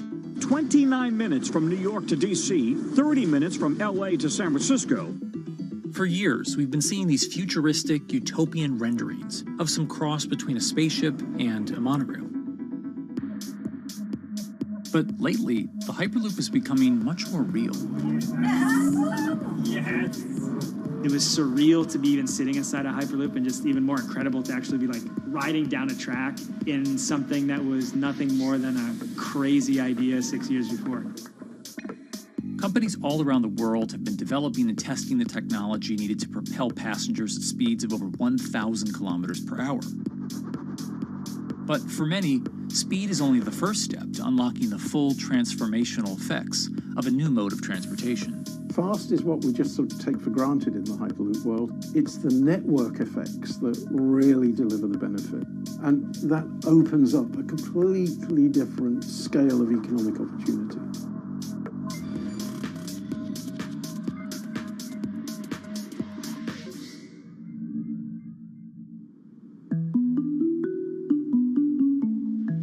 We've got planes, trains, automobiles, and boats for getting around Earth. But what if there was a fifth mode? And I have a name for it, which is called the Hyperloop. The Hyperloop? Hyperloop, yeah. In 2013, while riding high on the growing success of Tesla and SpaceX, entrepreneur Elon Musk released a white paper outlining the basic framework of the technology he called Hyperloop. The basic idea goes a little something like this. A tube reduces the air pressure to a near vacuum-like environment. A Hyperloop pod is then suspended in the tube, usually by magnetic levitation. The whole pod can then be propelled forward. Because there's no traditional friction sources like air resistance or rolling friction that would push back against the pod, the Hyperloop is able to move at incredibly high speeds and do so fairly efficiently. Despite its futuristic name, however, the general concept behind Hyperloop is actually pretty old. In fact, New York City's first attempt at an underground public transit system in the 1870s was based on a similar principle. The pneumatic transit system was short-lived, however, only stretching one block and topping out at a rather leisurely 10 miles per hour. While Elon would make some 21st century improvements to this concept and bestow a very 21st century name, he wouldn't end up pursuing the technology itself, instead electing to focus his efforts on something a little bit deeper, literally digging the requisite tunnels via his boring company. It would take another billionaire industrialist who dabbles in spaceflight. No, wait, not that one. Yeah, that's the one. After Richard Branson would make a large investment in the company Hyperloop One, it would be renamed to Virgin Hyperloop. What we've always been trying to do as a company is show that this technology could work, that it could be made safe, and that ultimately it's something that's happening in the next couple of years, not the next 20 years. Josh Geigel is the co-founder and CEO of Virgin Hyperloop. In a familiar tech startup story, he's seen the project go from a garage to a large-scale testing facility outside of Las Vegas. So we started building the first kind of Hyperloop system in 2016. We've done a lot of work, about 500 tests that we've done on that over the last 5 years. And what we realized that we need to do is take that technology, show that it can be commercial, so drive the cost down, improve the efficiency, improve the performance. But the key thing is actually making it approachable and safe for individuals. In order to do that, Josh, along with Virgin's head of passenger experience, Sarah Lucian, bravely volunteered to take the inaugural ride. What her and I were realizing is we're the first two people sitting in a Hyperloop. The only type of people that have gone through this environment are in spacesuits, and there we are in just normal clothes because of the system, the safety of what we've designed. 3, 2, 1, launch. And then once we started going, you felt a bit of acceleration. We accelerated a little bit harder than we would in commercial. It'd be like a sports car. Yes. We got to about 108 miles an hour on that test. And it's a short run. It's about 500 yards or so, and came to a stop. The test, lasting only about 20 seconds and covering only a quarter of a mile at just over 100 miles per hour, is a long way away from a true functioning Hyperloop. But as for optics, it's a crucial step for the future of funding. The number one question we got from investors or from project proponents or just people in general was is a Hyperloop safe? And what better way to show something is safe than by actually getting people on it. But convincing investors and governments that would likely be fronting some of the construction costs for an unproven technology is no easy task. First and foremost is the question of safety. Most people don't know how an airplane works, but yet they get on an airplane. They get on an airplane because, it's faster than driving, and most importantly, they've probably gotten off of one before, they've seen someone get off of one before. And so what we set out to do was actually show that Hyperloop could be safe with two normal people, not astronauts, not adrenaline junkies or test pilots or anything like that. Two normal people getting on a Hyperloop, and then most importantly, those two people getting off. But beyond safety concerns, constructing Hyperloops will undoubtedly require a significant capital investment to the estimated tune of around $60 million per kilometer of track. So a track from San Francisco to Los Angeles, for example, is likely to come with a price tag over $10 billion. And before large governments are willing to come in and front those costs, investors who are funding Hyperloop development must accept it as a long-term mixture of technology and infrastructure investing. Investors that are used to short returns because you're developing apps or something to that effect, those aren't the investors that really get excited about Hyperloop. What you start to see is the people that are looking at platform technologies, right? So this idea that because the smartphone existed, Uber could exist, right? So who are like the Vanderbilts of this century? And that's the part where you're going to get a lot more no's than yeses. But there's people that have the ability, the fortitude to stick it out, to see the game-changing platform here. Those are the people that we're looking for. And since we've done that passenger test, there has been a lot of interest that's really, this is a lot sooner than I thought.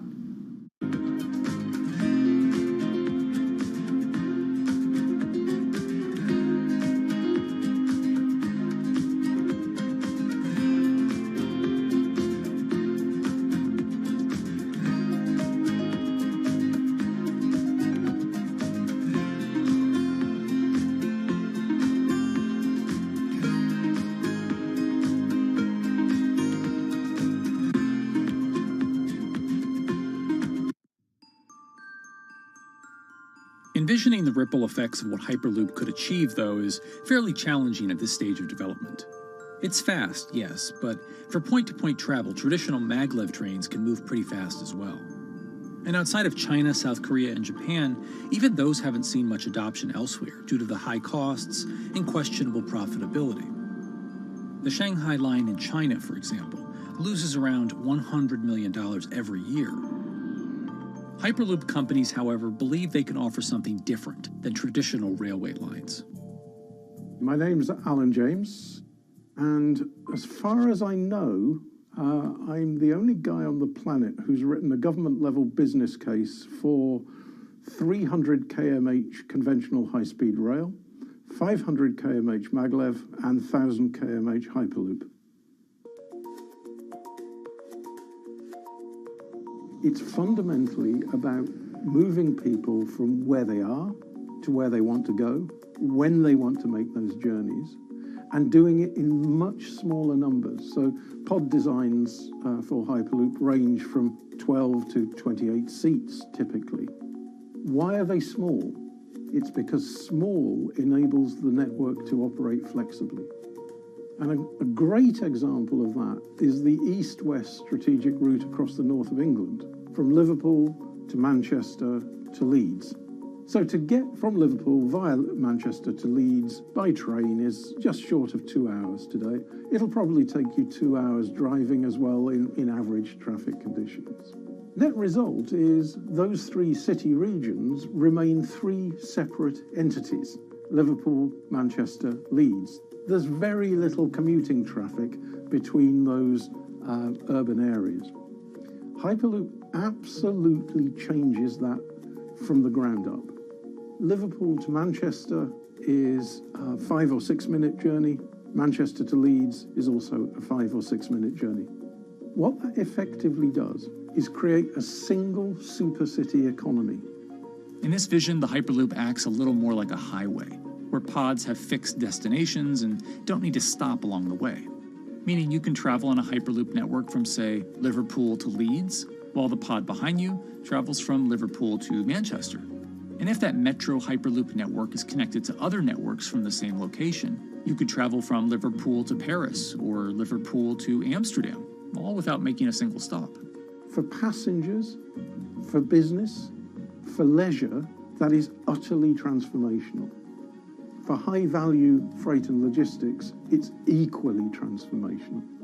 But critically, if you do a Hyperloop network at scale, you begin to deliver massively significant carbon savings too. A multi-regional Hyperloop network could become a replacement for both short-haul passenger and cargo flights and traditional ground transportation, both of which are significant carbon producers. One Hyperloop-connected distribution hub, perhaps at an airport that is predominantly used for international air freight, replacing maybe 10, 12, 15 distributed road hubs. It takes a lot of polluting and inefficient truck haulage off the roads. That itself means roads gain extra capacity. Hyperloops will still need to use electricity to both move pods and maintain the near-vacuum environment in the tube. Proponents of the technology believe that this can be done by using renewable sources, including a combination of solar panels and battery technology that could be used along the Hyperloop itself.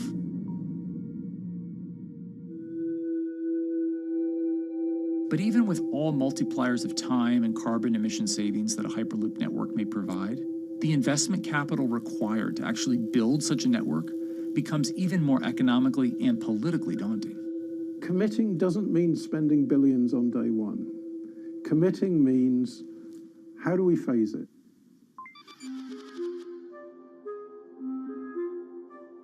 One company in the Netherlands is working to develop that technology, and perhaps more importantly, the international coalition needed to make the Hyperloop network a reality.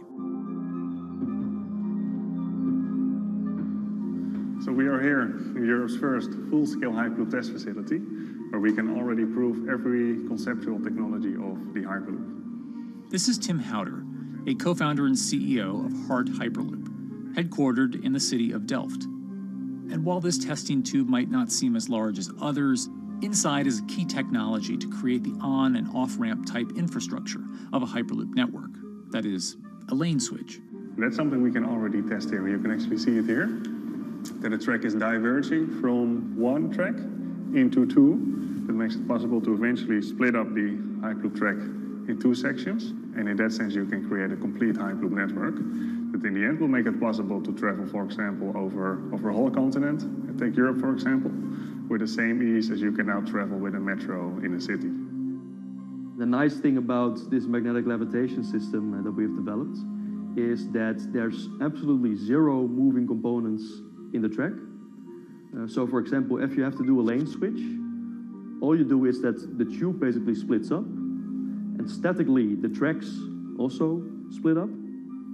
And whenever the vehicle enters a switch, it either pulls itself to the right with its magnets, or it pulls itself to the left with its magnets.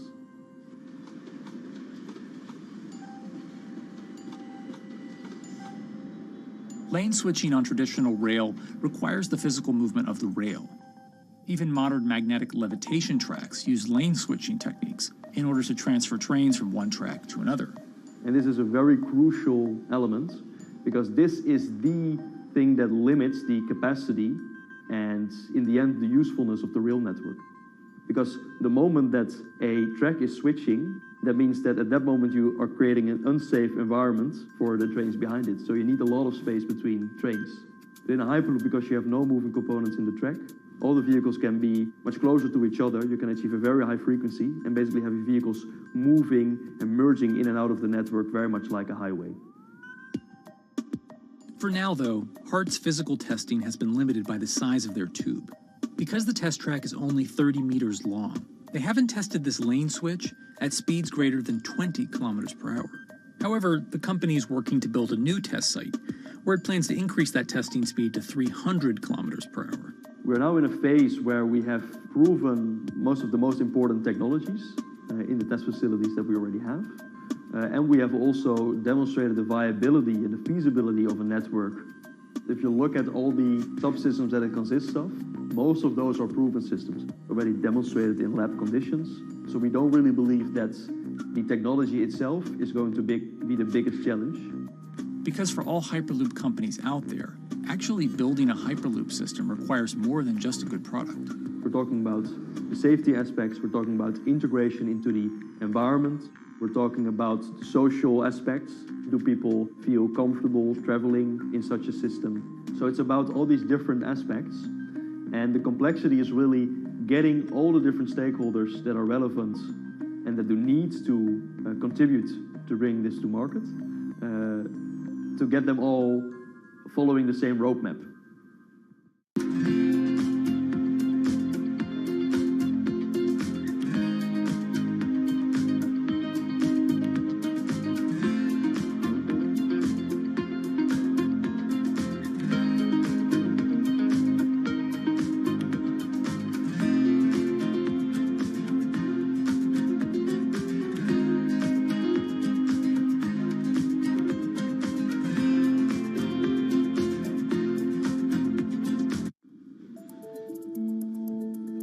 In order to help build this coalition of private and public interest in Hyperloop development, HART in 2018 partnered with other Hyperloop companies from Europe and Canada. The goal was to define, establish, and standardize the framework to regulate Hyperloop systems. Right now we are working with all the Hyperloop developers together in setting up the first, let's say, structure for starting the standards drafting.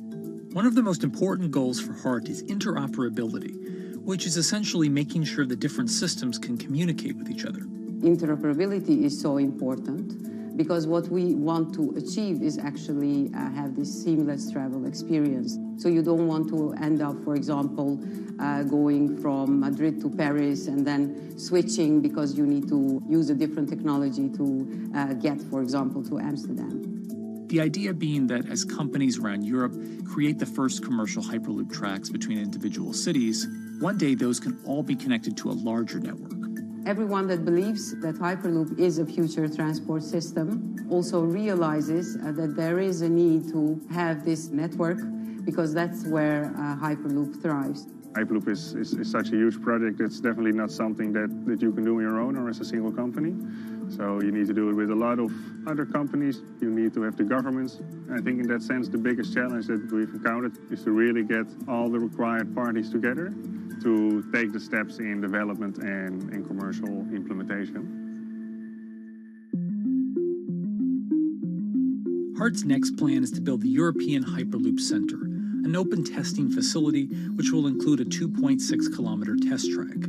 And the company hopes to test travel speeds there at up to 700 kilometers per hour.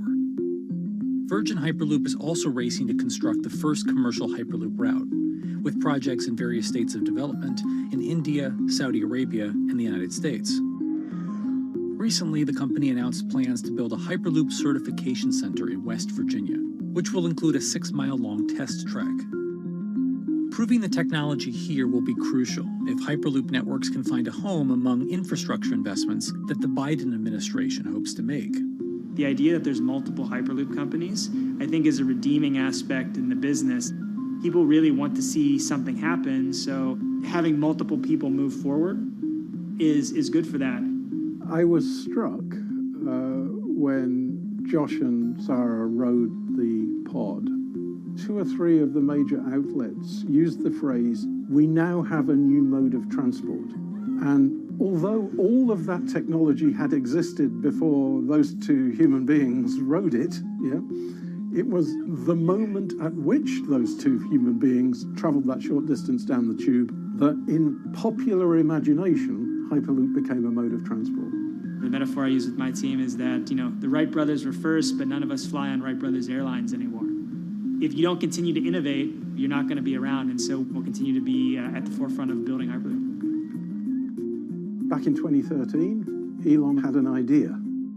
I think the difference now in 2021 is some brilliant engineers have spent real time grinding out the details. And I thoroughly expect the next 3 to 5 years to be decisive.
This week, how hydrogen can transform our energy usage.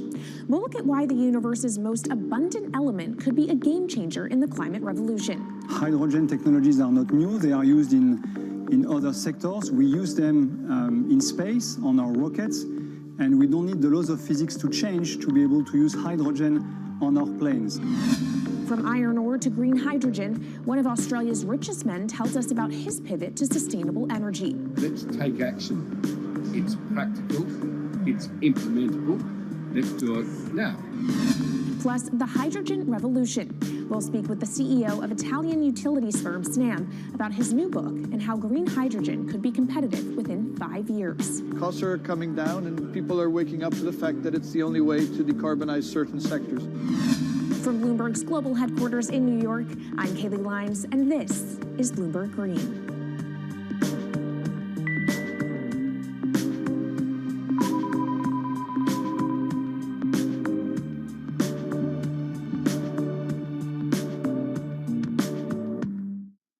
It's a new year, so here at Bloomberg Green, we're highlighting new solutions in the fight against climate change. And one of those is as old as the universe itself, hydrogen. It's the simplest element around, but could well be a game changer when it comes to turning around our dependence on fossil fuels. Today, hydrogen is used in the chemicals industry to produce petroleum products. It's also starting to be used in steel production, an industry under a lot of pressure to decarbonize. But it has far more uses as well, from powering cars to heating our homes. And Bloomberg New Energy Finance sees a seismic shift in the sector in the next 10 years as green hydrogen squeezes out dirtier alternatives. So-called gray hydrogen dominates today. But as renewable electricity gets cheaper and more accessible, so will green hydrogen. In this week's edition of Bloomberg Green, we'll explore what this push into hydrogen means for tackling climate change. We'll hear from Australian billionaire Twiggy Forrest about his pivot from iron ore to hydrogen, and we'll also speak with the CEO of Italian utility company Snam about his book, The Hydrogen Revolution. But first, what are we using hydrogen for? And why does it actually matter? Christine Lee Edwards explains. Hydrogen, the most plentiful element in the universe. On Earth, we find it mostly bonded to oxygen in the form of water, or in other gases known as hydrocarbons. Hydrogen gas, H2, burns hot and clean, making it an attractive tool in the race to net zero. But isolating hydrogen from other elements is no easy task. Today, the cheapest way to do this is via chemical processes that break up natural gas. This releases a lot of carbon dioxide. Another method is to use electricity to split water molecules in a process called electrolysis. Although there is no carbon byproduct, a lot of electricity is needed. And if this power comes from burning coal or gas, it negates the zero emissions goals of using hydrogen to begin with. Hydrogen produced in this way, powered by fossil fuels, is called gray hydrogen. If carbon capture and storage is used together with fossil fuels, then it becomes blue hydrogen. If nuclear power is used, it's called pink. And finally, green hydrogen is when it's produced via electrolysis and powered from renewable sources. This method is considered emissions-free. It's predicted that by the early 2030s, H2 made from renewables will be cheaper than that made from fossil fuels. But that hinges on the cost of electrolysis declining, which will be achieved through larger projects and an expansion of manufacturing. To be clear, vast amounts of H2 are already used today. Global production in 2018 totaled 117 million metric tons. This hydrogen is mostly used for its chemical properties, not as a source of energy, and very little of it is clean. Some sectors like steel could start using hydrogen for these chemical properties, replacing coal. Industries like cement and glass may also use hydrogen as a source of heat. Another advantage is its energy storage potential. It can be stored over long periods of time and used when more power needs to be added to the grid.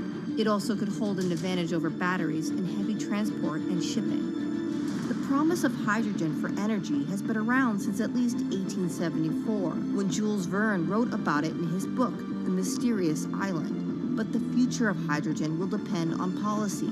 Countries with net zero targets, carbon pricing, and hydrogen strategies with investment mechanisms are likely to see the highest H2 demand.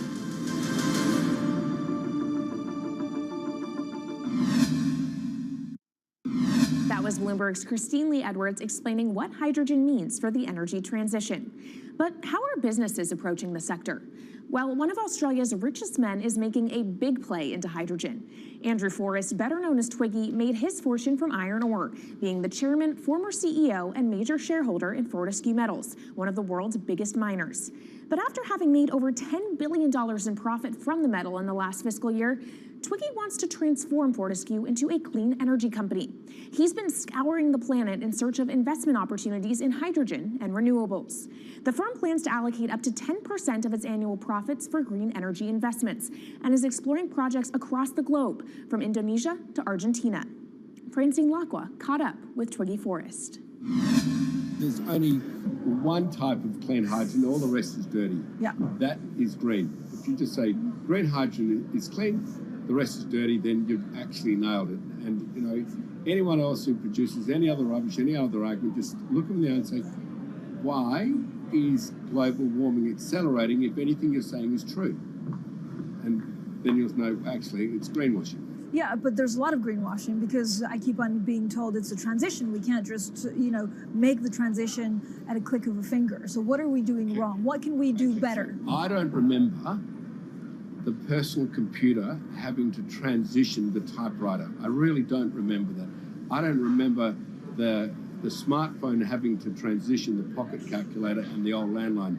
You know, its transition line is complete rubbish. The lie got put to it 2 days ago when JCB, a really loved British company, every right for the country to be proud of JCB, and Fortescue, holding a bit of a similar reputation, fantastic track record, everyone's been super well from Fortescue, huge balance sheet, super strong. When those two companies got together and agreed a $7 to $9 billion US agreement per annum, right, then that's a real wake-up call to say, hang on, green hydrogen is obviously commercial now.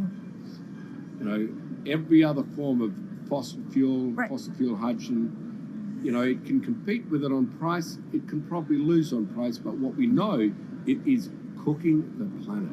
And only green hydrogen, zero methane, zero carbon in the supply chain. Don't worry about the molecules in the supply chain. But at the moment, we're not even phasing out coal, if you look at the G20 communique. So we have a long way to go to talk about only using green hydrogen. Yeah, so look, I have a call, which I'd like to make now, that the world should not fund any more coal-fired power stations, coal mining projects, ever. We should wind them down as quickly as possible because they are cooking the planet just like grey and blue hydrogen is cooking the planet.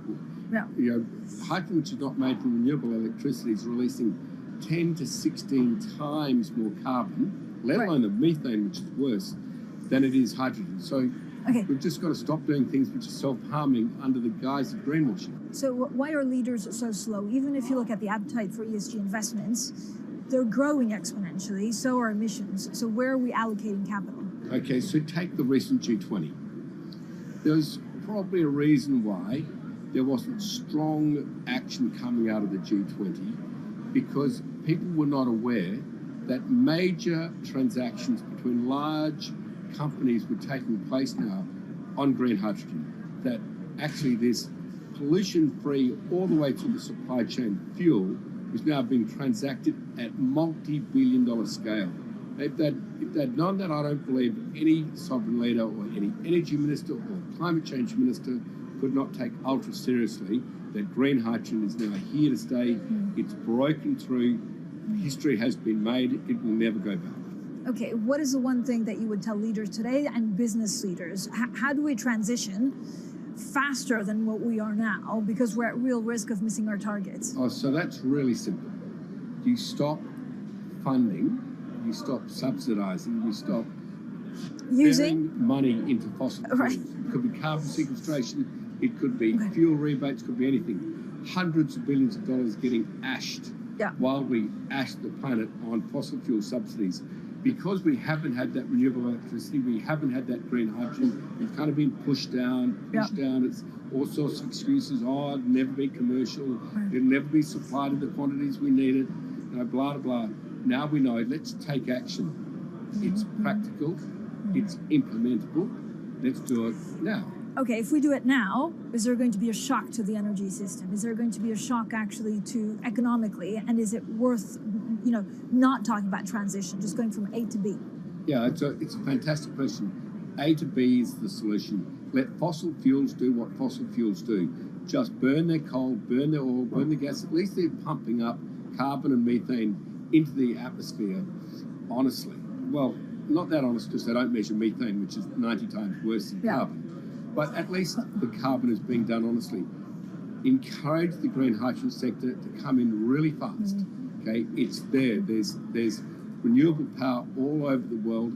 We now know how to make electrolyzers much cheaper, like 25% of the original cost. We know how to do that now. We don't have an excuse to get into it. Does it need to be cheaper than oil and fossil fuel for it to be viable worldwide? Well, right now it is. Okay, so let's just swallow that bit of financial data. Right now it is cheaper, and it's getting more cheap. It's the only fuel you know of which is declining in value. You don't have enough of it, right, to power the world. Yes, that's only because we haven't had policies to support it. If we had policies to support it 5-10 years ago, it would be everywhere. You'd see the global warming budget start to come down. Yeah. Now, we've got 5 or 10 years to make a huge difference.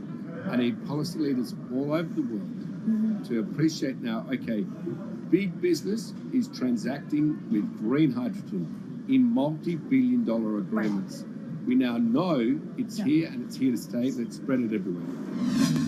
Coming up on the program, the hydrogen revolution. We'll speak with the CEO of Italian utility firm Snam about his new book and why he thinks green hydrogen will be competitive in just 5 years. Plus, how are airlines working to become more sustainable? We'll look at how Airbus plans to step up in the climate fight. This is Bloomberg Green.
From Bloomberg's world headquarters in New York, I'm Kaylee Lines, and this is Bloomberg Green. What will the world look like in 2050? Will global temperatures have stabilized, electric vehicles be abundant, and solar and wind power homes around the world? According to Marco Alvera, the CEO of Italian energy company Snam, that vision of the future could be a reality, and he says that hydrogen will pave its way. As he tells it in his new book, The Hydrogen Revolution, Alvera's moment of reckoning came in November 2018 when he tasked the Snam Scenarios team with studying how Europe could reduce its CO2 emissions to zero by 2050. Looking through the results of the study, Alvera said he was struck by how much hydrogen was in Europe's energy mix by that year. Beyond the abundance of hydrogen, the SNAM model also predicted that it would be the cheapest form of decarbonized energy for many sectors, and that it could be cheaper than today's prices for oil, coal, and nuclear power. Our Maria Tadeo spoke with Alvera at COP26. It's happening all very fast. We see the cost of hydrogen coming down a lot. Hydrogen will play a big role in the energy mix. I don't know if it's going to be 15 or 25% of a fully decarbonized energy system, but it's going to be big. Costs are coming down, and people are waking up to the fact that it's the only way to decarbonize certain sectors, the so-called hard-to-abate sectors. And you say it's the only way and the costs are coming down. Where do you see prices moving? Because a lot of the reticence at times has to do with the pricing, that some argue, well, it's still not the cheapest option on the market. So when I was first working in hydrogen in 2004, it was costing $1,000 per megawatt hour. 2010, 600. Today, 100, and we see it going down to 50 in 5 years' time, and to going down to $25 per megawatt hour in the next 10 years or so, which is a quarter of where it is today. That's really because renewable energy, and we're talking green hydrogen here, renewable energy costs are falling, but the cost of making the electrolyzer, which is the kit that you use to convert solar or wind energy and water into hydrogen, the cost of this kit is falling a lot because it doesn't really exist on an industrial scale. So as we build up capacity, we industrialize it, we standardize it, and we squeeze costs out. That's really the cost trajectory. And for that, of course, you need demand, however, for governments and also institutions to kind of buy into this idea that it is the future and we want to invest and create infrastructure. What are they telling you? When you speak to governments, when you speak to officials, are they keen on this? They're very keen. So the Department of Energy shares our view in the States of getting to below $1 a kilo, which is $25 a megawatt hour.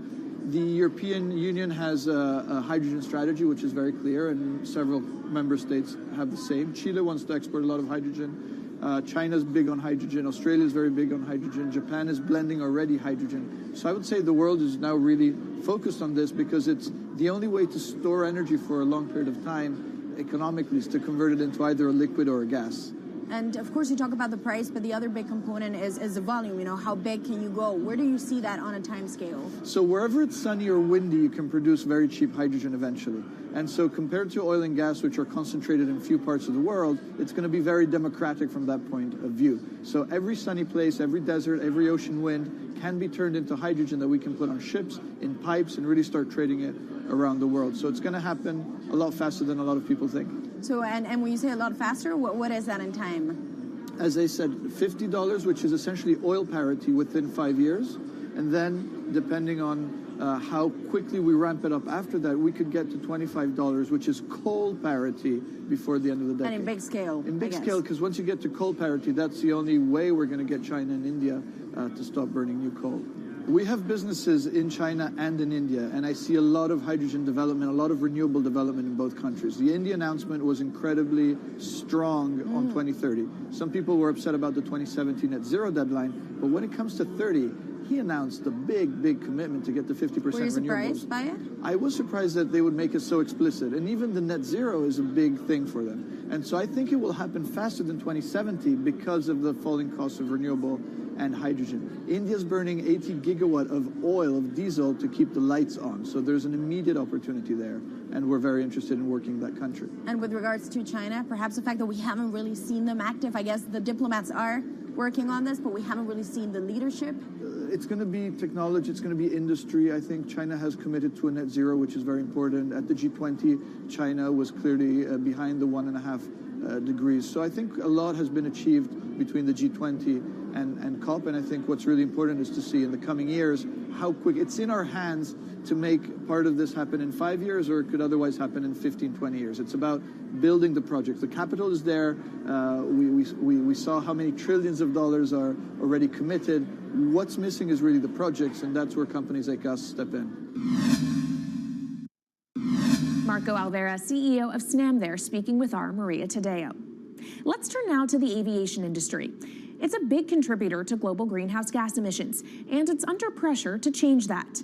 In October, the International Air Transport Association, a trade body representing airlines, approved a target of achieving net zero emissions by 2050. To achieve that, many airlines in the US and Europe are looking to buy sustainable aviation fuel made from renewable sources like used vegetable oil. Initiatives like these are pushing plane makers to come up with some radical new aircraft that will eventually cater to our growing appetite for travel without hurting the environment. We took a look at how Airbus, the world's #2 aircraft manufacturer, is stepping up to the challenge. How long until we can fly emission-free? Airbus says it's more confident by the day it can be done by its 2035 target. Airbus's CEO spoke about its ambitions for hydrogen-powered planes at the company's summit in France. The physics works. Hydrogen technologies are not new. They are used in other sectors. We use them in space on our rockets, and we don't need the laws of physics to change to be able to use hydrogen on our planes. So every day we become more confident, but we think we need to have a plane, we need to have the right fuels, the hydrogen available in the right quantity at the right place at the right time, and we need the regulations to be ready. So we really need the work and the collaboration of many people around the globe to make it happen on time. But it could be a long wait until green passenger jets go mainstream. Larger aircraft with more than 150 seats are not expected to feature globally until about 2050. That means manufacturers and airlines today are under growing pressure to ramp up short-term innovations to cut their carbon. In the long term, meeting the ambitious plans for so-called green hydrogen means building a giant industry almost from scratch. To make that happen, British airline EasyJet is among those saying governments need to get involved and fast.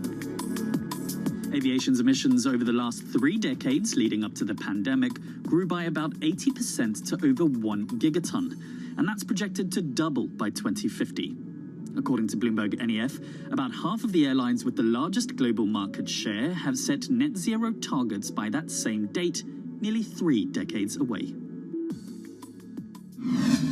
Coming up, from blue sky projects to the bottom line. We'll speak with our Bloomberg NEF expert Meredith Annex and dig into their models about how hydrogen fits into the future energy mix. This is Bloomberg Green.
From Bloomberg's world headquarters in New York, I'm Kaylee Lyons, and this is Bloomberg Green.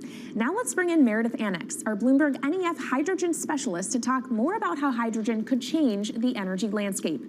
So Meredith, what place do you think hydrogen is likely to have in the future energy mix globally?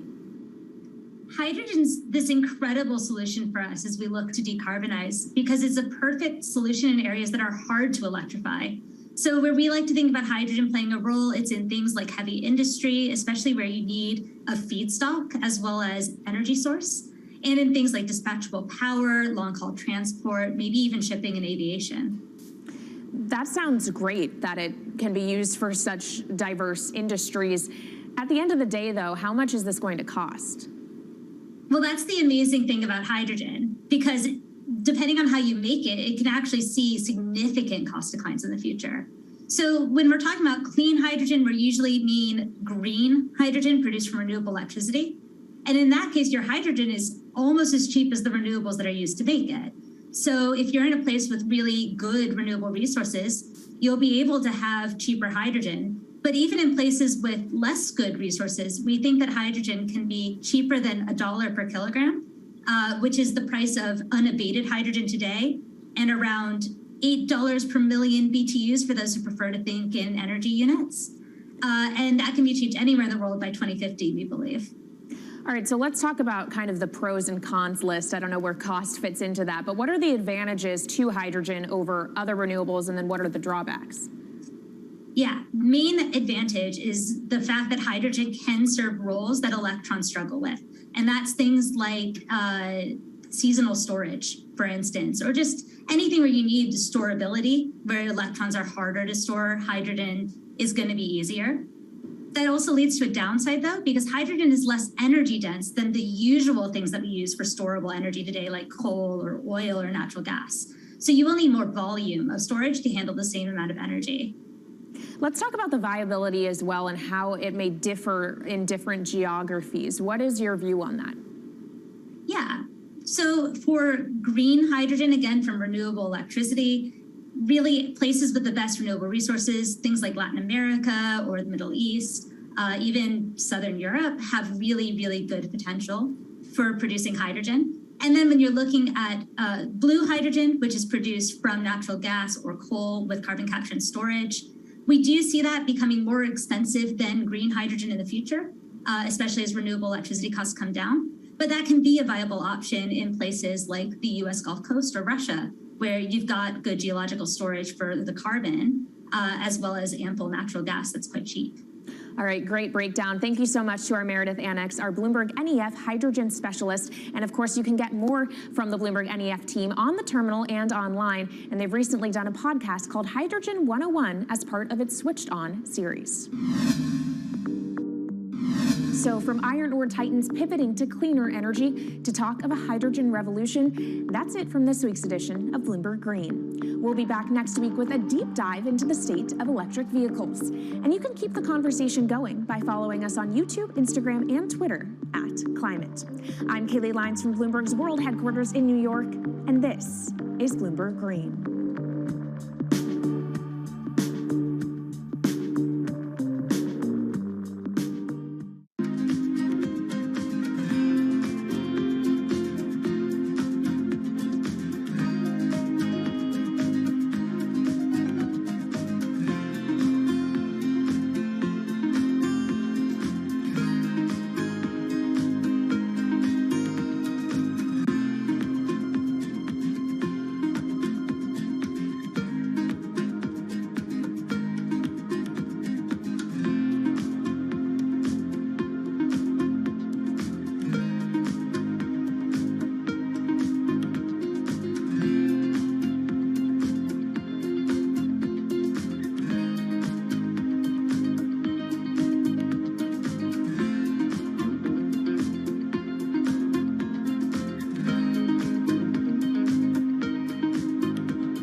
Headlines and breaking news 24 hours a day at Bloomberg.com, the Bloomberg Business app, and at Bloomberg Quick Take. This is a Bloomberg Business Flash.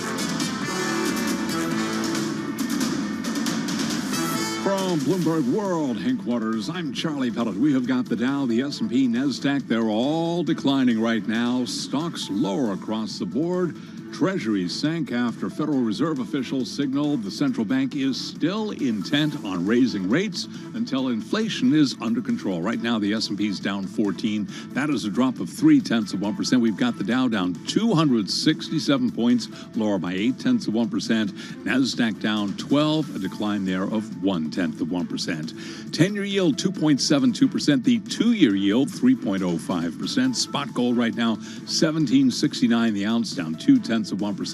West Texas Intermediate crude up 1.4%, 95.18 a barrel for WTI. So the Dow, the S&P, NASDAQ are all declining. As for the overall market backdrop, Liz Ann Saunders is chief investment strategist at Charles Schwab. I think the market has largely priced in the tighter financial conditions environment, maybe even the slowing in economic growth, but what I don't think the market is yet priced in is what is likely coming in terms of weakening employment backdrop and a weaker earnings and profit margin backdrop, which hasn't shown up in earnest in second quarter, but I think will start to be reflected in estimates looking at the rest of this year. Well, let's talk earnings because Uber technology shares are surging now by 17.4% after reporting revenue that beat analyst estimates, boosted by resilient demand from customers who continue to hail rides and order takeout food despite rising inflation.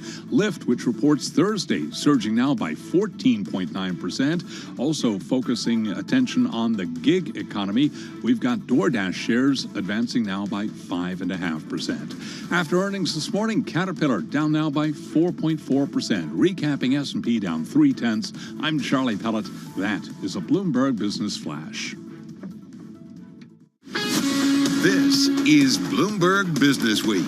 Insight from the reporters and editors who bring you America's most trusted business magazine. Plus, global business, finance, and tech news as it happens. Bloomberg Business Week with Carol Masser and Bloomberg Quick Takes Tim Stenovic on Bloomberg Radio. Live from the Bloomberg Interactive Brokers Studio in New York. Good afternoon to our audience worldwide on radio and watching us on YouTube. It's Tuesday, August 2nd, 2022. I'm Tim Stenovic. Carol Masser is off this week. In for Carol today is Bloomberg TV anchor and markets correspondent Kriti Gupta. Kriti, we got geopolitics front and center today. Totally. I love geopolitical. I know. That's why I tossed it over to you. This is my Super Bowl. Can I just say that? I'm excited. Well, I mean, it's been like a Super Bowl, 6 months for you too, I think. That's true. There's been a lot of geopolitical tension, but this almost feels like deja vu here. We were here, a couple years ago? Yeah. Pandemic, and here we are again. Yeah, you're right. We're going to dive into this and more, and really what our investing audience needs to know. And speaking of China, the epic bank scandal in China that's adding to social tensions over finance. Also, Uber shares surging today.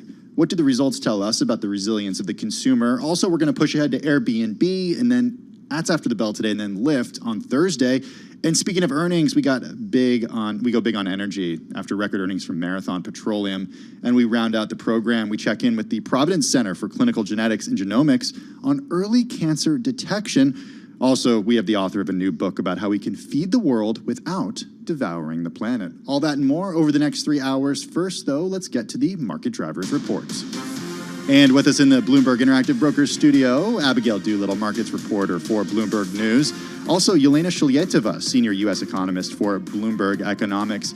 Abigail, I want to start with you because the S&P 500, it's kind of been all over the place today. Choppy, I think, is a good word that we could use to describe it. What's driving the trade if it's not China? It's interesting because this is the second day of choppy trade. Yesterday was very similar to this, and then it ended in declines. So China was certainly a driver in the beginning of the day, and then it seemed as though, the buyers were trying to step up. And then what really stands out to me are these Loretta Mester headlines, the one talking about below trend for U.S. economic growth is not a bad outcome. For me, that's a fancy way of saying, either we're in a recession or a recession is ahead, and that's not going to stop the Fed. And on this, you saw the S&P 500 go from higher to lower. Not a huge decline, down about 0.4%, but on an intraday basis, closer to a 1% move. And you have bond yields just going bonkers. Not bonkers relative to 2022 bonkers, but still over recent time of about 16 basis points on that 10-year yield. Yeah, bonkers, no doubt. I mean, it's interesting to see that kind of move in the bond market that's kind of almost unmatched in the S&P 500, where you're still only seeing a move down about 0.3%. The NASDAQ flat, by the way, which is kind of wild to me. Let's talk about the eco data, because we had JOLTS data out this morning, came in slightly better than expected, but I wouldn't call it amazing. And then, of course, payrolls. Walk us through what you're thinking. Fascinating JOLTS data, right? Yeah. The decline in job openings was a little bit more of a decline than actually the consensus was expecting. Yeah. And if you look at the rate of job openings, that declined for the straight months in a row by 0.3 percentage points. That's the biggest decline since the start of the pandemic. At the same time, the unemployment rate did not decline in June. So that makes that beverage curve look a little bit steep, and that actually supports the point that Governor Waller was trying to make earlier yesterday, and he said that we can achieve, soft landing type of thing without, causing too much trouble in terms of the number of unemployed people. Yeah. We can reduce the number of job openings. So the JOLTS figure this morning that you're talking about, we're still seeing, though, 1.8 jobs available for every one person who's unemployed? Absolutely. Or looking for work? So that's still a very high ratio. Really strong. But it's declining. So we'll see what happens on Friday. So we expect a tick up in the unemployment rate to 3.7%. Still very low. Still very low. And it just, these are baby steps that show things are normalizing. The idea is that to make sure it normalizes without go overshooting. So, and that's what the Fed has been talking about. Abigail, go ahead, Kriti. I was going to say, hop back in here, because now we have to square the U.S. economy with the Chinese economy, and this idea that there might be some sort of pushback. We just had headlines coming out on CATL, which is a battery supplier for Tesla, saying that they're actually going to pause some of their plans on the same day that Nancy Pelosi testifies. Is any of that getting priced into the market?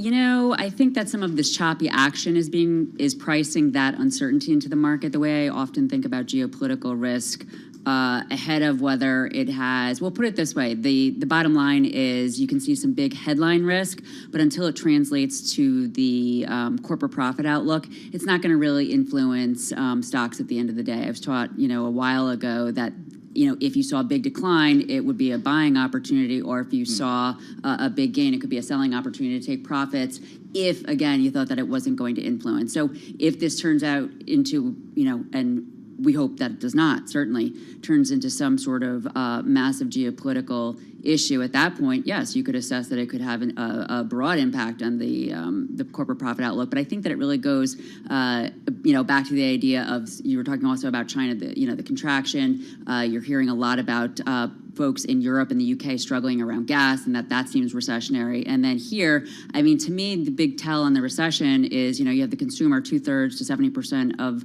GDP. If the consumer throws in the towel at some point, and it's mixed store by store, it's like Walmart, not great. Other stores, it's fine. It's really or K-shaped. Uber. Yeah, Uber's fine. Yeah, Uber's fine. But people are spending $40. But wealthy people take $5. Uber.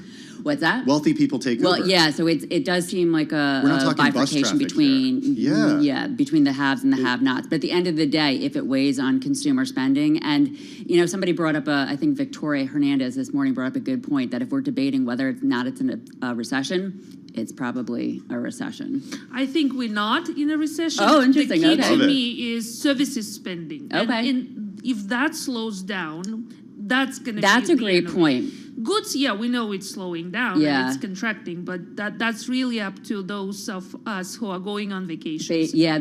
That's a great point, because of the bounce back with the pandemic, people putting the money there. So that's a terrific point. And look, we go back just a couple of weeks ago to what we heard from American Express, spending on travel and leisure above 2019 levels at this point. But again, it's that higher end consumer that are those American Express customers. You guys left us with a lot to talk about, a lot to think about. Really appreciate it. Abigail Doolittle, markets reporter for Bloomberg News.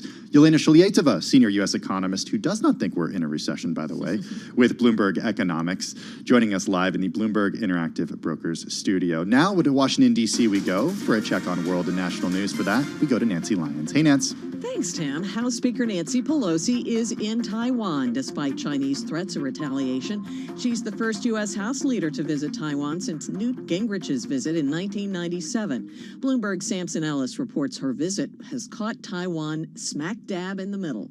It didn't ask for the visit. It'll open its arms to Pelosi. It will welcome her, but Taiwan did not initiate this, and it did not ask for this visit. But Taiwan is going to suffer the repercussions of China's wrath because of this visit. Bloomberg's Samson Ellis in Taipei. Shortly after Pelosi's arrival, China did announce it will begin military drills surrounding Taiwan on Thursday after Pelosi has left.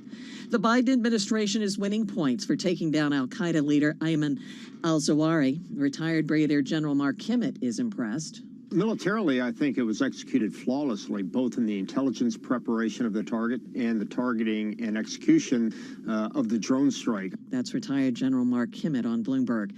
In Russia, American basketball star Brittany Griner was back in court today on trial for cannabis possession. Prosecutors called a state narcotics expert who analyzed cannabis that was found in Griner's luggage, but a specialist challenged the analysis. Closing arguments are set for Thursday. Maria Blagovolina is Griner's attorney and says they're still hoping for a prisoner swap. She's still focused, and she's still nervous, and she still knows that the end is near. And of course, she heard the news, so she's hoping that sometime she could be coming home, and we hope too. Again, that's Griner's attorney, Maria Blagovolina. Global news 24 hours a day, on air and on Bloomberg Quick Take, powered by more than 2,700 journalists and analysts in more than 120 countries. Thanks so much for that update, Nancy Lyons. Well, we just heard from Yelena Shulyaitova, senior U.S. economist for Bloomberg Economics, and Abigail Doolittle, markets reporter here at Bloomberg News. Sort of differing views on whether or not we're in a recession. And Abigail making the point that if we're talking about whether or not we're in a recession, she thinks we're in a recession. Yelena saying, if consumer spending on services is holding up because that's such a big part of the economy, then we're in a pretty good place. So it leads a lot of people to think about, okay, what are the indicators that we use to figure out whether or not we're in a recession? And our own Martine Paris here at Bloomberg has just this fantastic story about some of these, quote, offbeat U.S. indicators to watch. There's a lot going on. Sorry, I had to cough really quickly. I thought you were laughing because it's kind of hilarious. It is kind of hilarious. Look, there's a lot of metrics, and I think usually when there's a recession historically, it's all of them are pointing to one direction. And what's really confusing about these recession calls now is that, sentiment is at decades low, but check out spending. It's actually fine. So that kind of split, that's not normal, which is why Martine Paris's indexes actually really help. Things like men's underwear sales. How much are you spending on that? Or champagne, things like that. And those are places where you do actually see some spending. Right. So this is what we'll start with the men's underwear index. This was a favorite of former Federal Reserve Chair Alan Greenspan. He was actually a fan of tracking men's spending habits on underwear based on the thesis that they're going to put off buying boxers and briefs as times get tough. It proved to be true during the financial crisis of 2008. Again, we saw it during the pandemic quarantine of 2020. That's according to Euromonitor data. There's also this diaper rash index, which I think is really interesting. Diapers are super expensive, and some parents believe that some believe that parents try to save money by changing diapers less often during downturns. That causes an uptick in the sale of ointments and creams to treat irritation. And on top of that, you have cardboard box data. Did you know people could track that, Tim, when it comes to manufacturing and shipping and things like that? And even that is sending a completely different message. Yeah, this is a really interesting story. Check it out. It's online. It's also on the Bloomberg terminal. And we did a little TikTok about it for Bloomberg Quick Take that'll be out in just a bit. You're listening to Bloomberg Radio.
updates, headlines, and breaking news 24 hours a day at Bloomberg.com, the Bloomberg Business app, and at Bloomberg Quick Take. This is a Bloomberg Business Flash. From Bloomberg World Headquarters, I'm Charlie Pellet. Stocks are falling, treasuries are sinking after Fed officials signaled the central bank is still intent on raising rates until inflation is under control. We've got NASDAQ higher now by about 18 points, a gain of just about 0.2%. But the S&P, however, does remain lower, down now by roughly 7 points, a drop there of 0.2%. And the Dow is down 252, the Dow slumping by 0.8%. 10-year yield right now, 2.74%. Gold is down 0.3%, 17.67 the ounce. I'm Charlie Pellet, and that's a Bloomberg Business Flash. Kickoff to the close. Bloomberg's comprehensive cross-platform coverage, bringing you insight on what to watch ahead of the U.S. market close, starts right now. Welcome to the Kickoff to the Close on this Tuesday afternoon. Tim Stenivek along with Kriti Gupta in for Carol Massar. And we welcome our TV colleagues, Caroline Hyde, Taylor Riggs, and Katie Greifeld to walk our Bloomberg audience across TV, radio, and YouTube through what to watch as we head toward the closing bells. Caroline, I think of today and I think I see not really much conviction, despite the fact that we heard from China announcing military drills after Nancy Pelosi landed there a couple hours ago. Now, that seemed to be